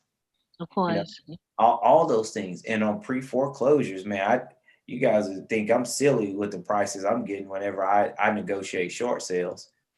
I swear you guys would think I'm out of my mind whenever I go put a house under contract for $80,000 less than what's owed on it. You guys swear I'm out of my mind.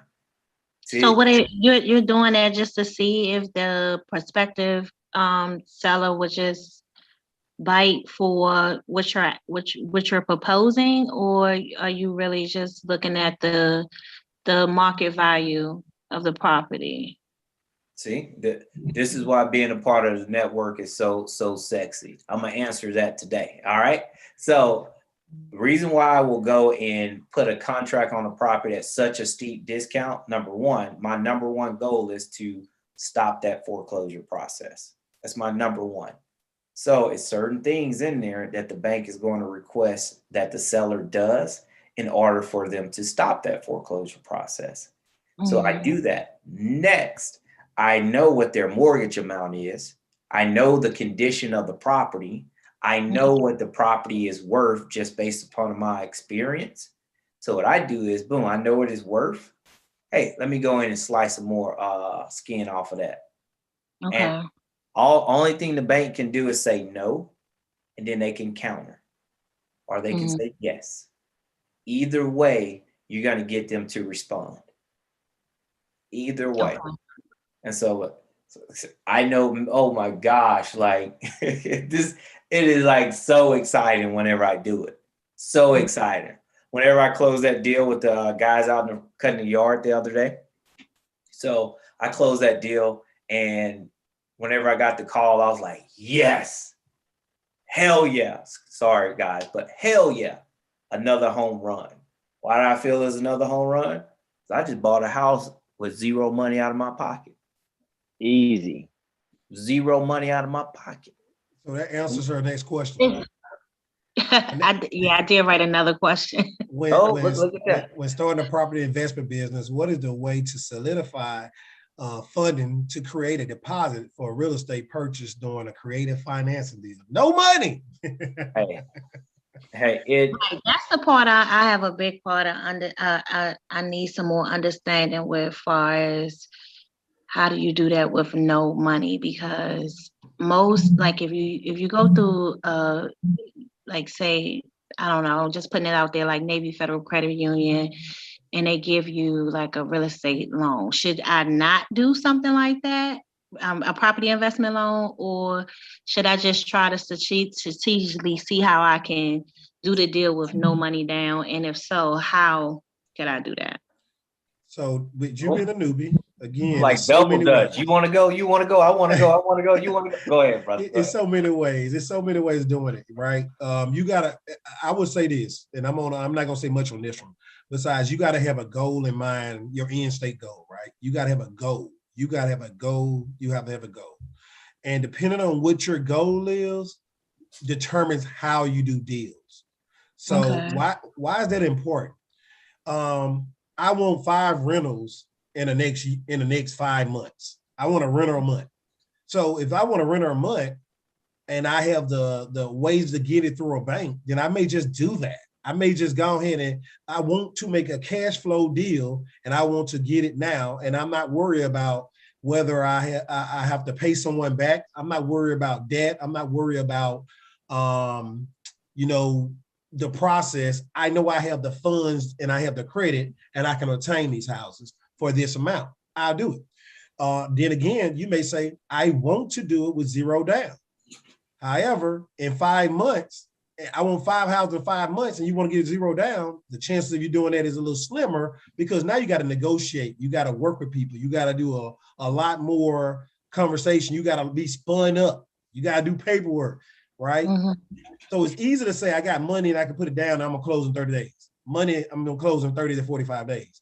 But when you start doing creative stuff, you gotta know the words, you gotta know the vocabulary, you gotta know how to talk to people, you gotta break it down and come back to them. And then you gotta know how to close the deal. And that sometimes can be fast And then that sometimes can be depending on the person you're working with to get the property off their hand, the time frame. So if you just want to cash flow right away and don't worry about your money invested in the front end, then hey, that's one way of doing it. Just get a loan on the house and do it that way, right?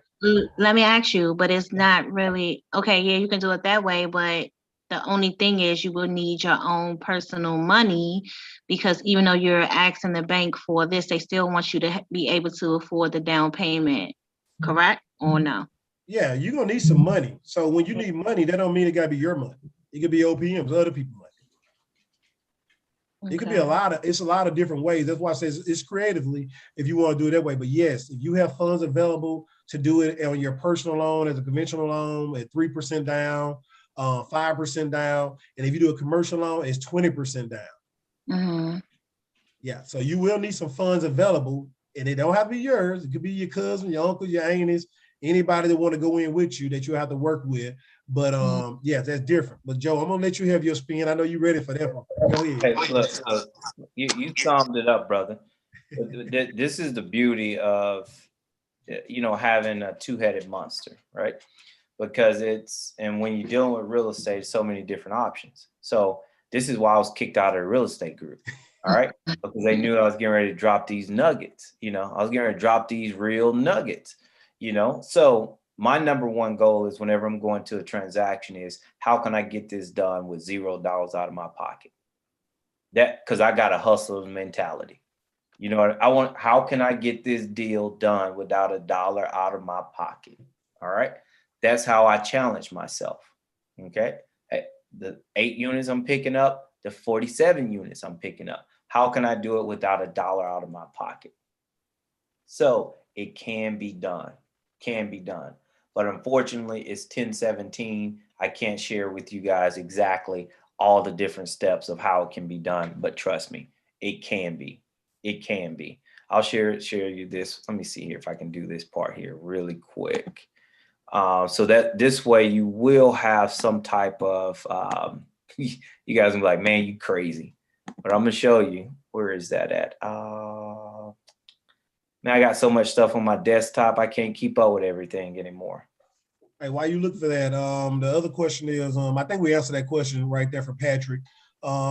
Is there a safe, is it safe to say that one should have access to funding before progressing towards potential deals?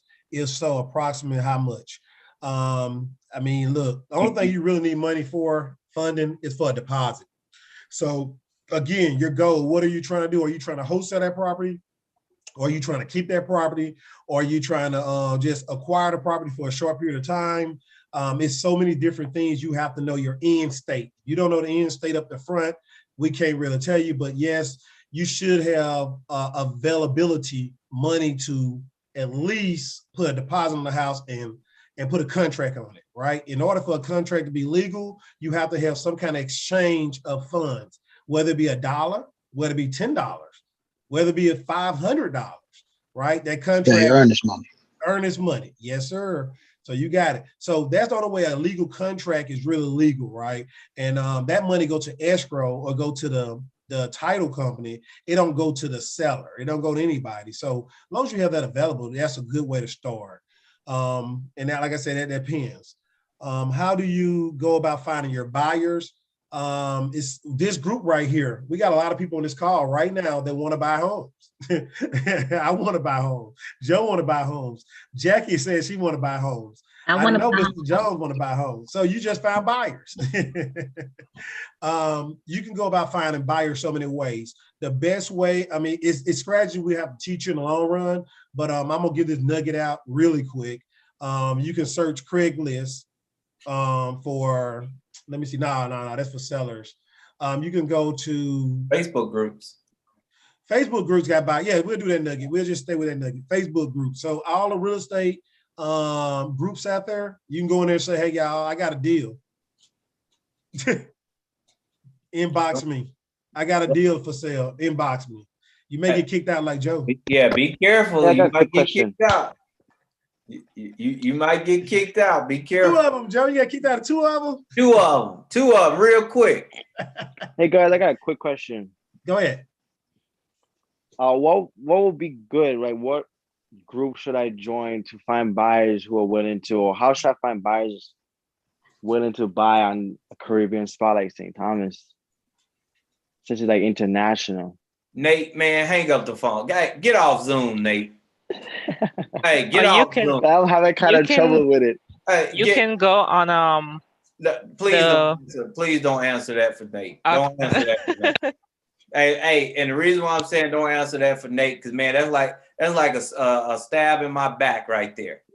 Hey, LT, we flying overseas over the waters to go spend time with Nate this week, and he gonna ask a question like that. And we both just put our hands up saying we buyers. You see that, man? Yeah, I know about that part. Yeah, I know about that part. Hey, but like, we're gonna spend that time and we're gonna review all that with you while we're there. But Nate, as long as you're part of this group, hey, every deal that you have, give us an opportunity to purchase first. If the deal is too rich for us to where it doesn't work for whatever reason, hey, we show you how to properly market the opportunity and present it for other investors that will pay more than what we're willing to pay. See, for me, because we've reached a certain milestone, when we swing our bats, we only hit home runs now. So and you're gonna pick up a lot of properties, a lot of acquisitions we're not gonna be interested in. But being a part of this network, we're gonna show you how to properly actually market those deals. Because you get a property under the contract. Hey, now what? You got the buyers. Now what? All right, we got to have information to actually present. So that's where we come into handy at, Nate. And this week we'll spend, several days together. Trust me, I'm gonna need some help because I'm still trying to get accustomed to driving on that other side of the road. Oh yeah, the left side. It's scary when you're making turns, man. Going straight up. Yeah, no problem. Hey, them hills ain't no joke, man. They're potholes as well. Joe, you ain't got no driver for us, man. I'm gonna have to ride with you when you doing that. Hey, brother. Hey, bring an extra pair of draws and your Jesus piece. Yeah, I don't know. I got a car with me. If you guys, we could even still travel around. I could take you guys to the good spots in St. Thomas as well. But it's a small little BMW, so. No, we got a vehicle there. Get y'all some Depends. We have a vehicle there, man. We're staying there. So yeah, we got a spot and all that stuff over there because that's our next. Hey Joe. Area. Yes, sir. Okay, cool.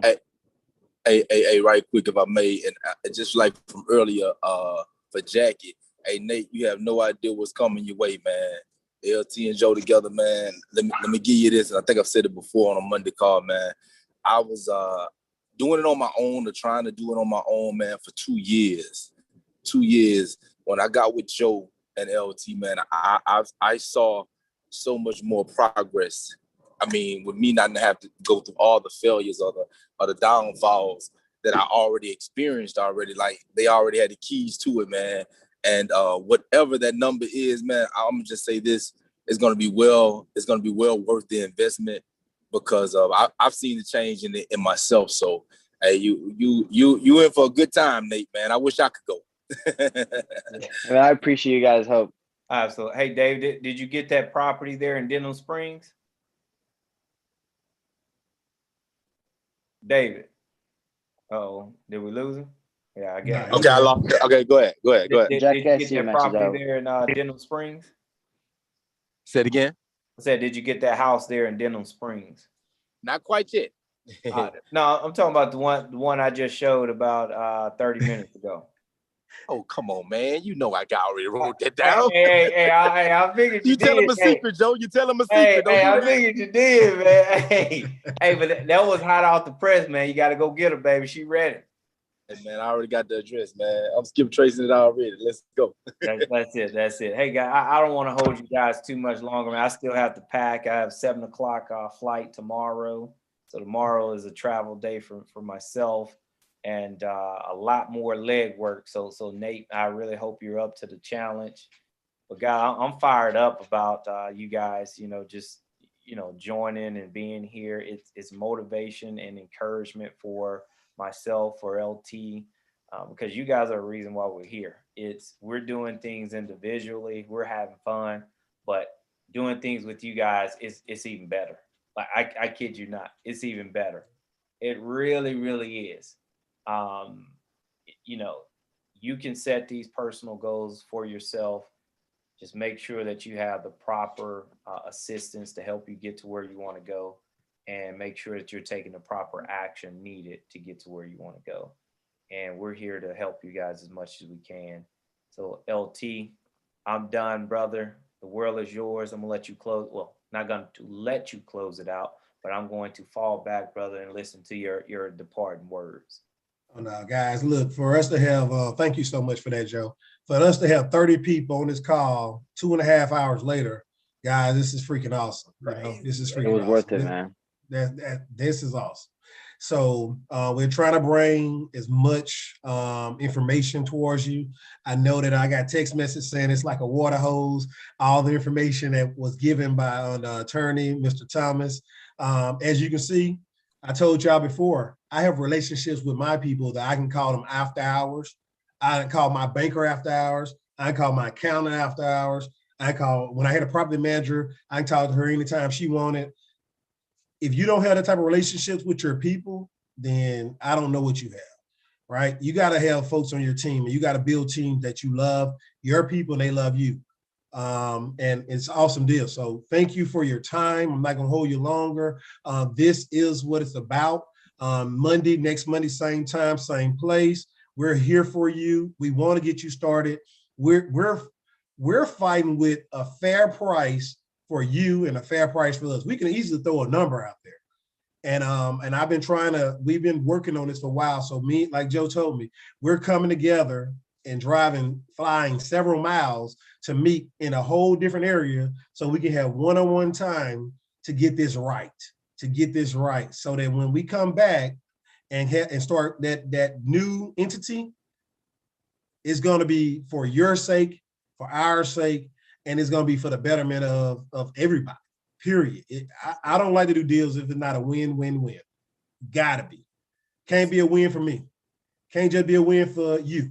It's got to be a win for me, win for you, and win for whomever else that's working the deal for us, right? So that's what it's about. So thank you for your time. I will email this out. What you got? Hey, tell you what, invite somebody. Yes, thank you. Like, share, subscribe, all right? SLS. Share, like, subscribe, like, share. I don't care how you want to do it. I don't know. I like to make acronyms. I'm in the military. SLS. Hey, I want you to go back to the groups and ask them why they kicked me out. Hey, that's it. I want you to go back and say why y'all kick my man Joe out. Yeah, y'all go back to your group. Link for next Monday. Yeah, go back to the 24K club. 24K club. 20K, the 20K club. That's what it is. Yeah, go back to them, asking why they kick you out. Because we're giving nuggets, man. We're giving out real information. We're not saying pay us for the information. We give it to you. We're giving it to you right now for free without a problem. Right? Now we're saying, hey, if you want to spend any more time with us after this hour, this free hour, or free 2.5 hours, then it's worth our time. I mean, my son is in the other room. I have family members that want my time. I'm taking it away from them. I had surgery one day on my mouth, and somebody called me needing some help. And they wanted me to answer their question. They didn't care about my mouth having, a little tooth removed. So if I'm doing that type of stuff, then hey, if I got to talk while I got galls in my mouth, then hey, I should get compensated for that, right? Compensated something. But anyway, guys, we getting off. It's too late. It's almost 2 hours and 30 minutes on the dot. See y'all next week at the same time. Invite more people to the call. I'm going to send the messages out. Love you all. Take care. Be blessed. Stay strong. Stay COVID free. What you got, Nate?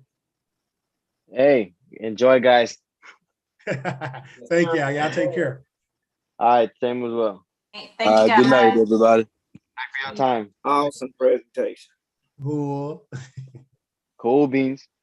LT, good stuff. Cool. Thank you so much. You're welcome. Thank you, guys. Whoop. LT, man, I'll catch up with you tomorrow. Hey, bro, call me in the morning before you get that flight, man. Oh, yes, sir. Yes, sir, man. So Later, I gotta put that clock on you.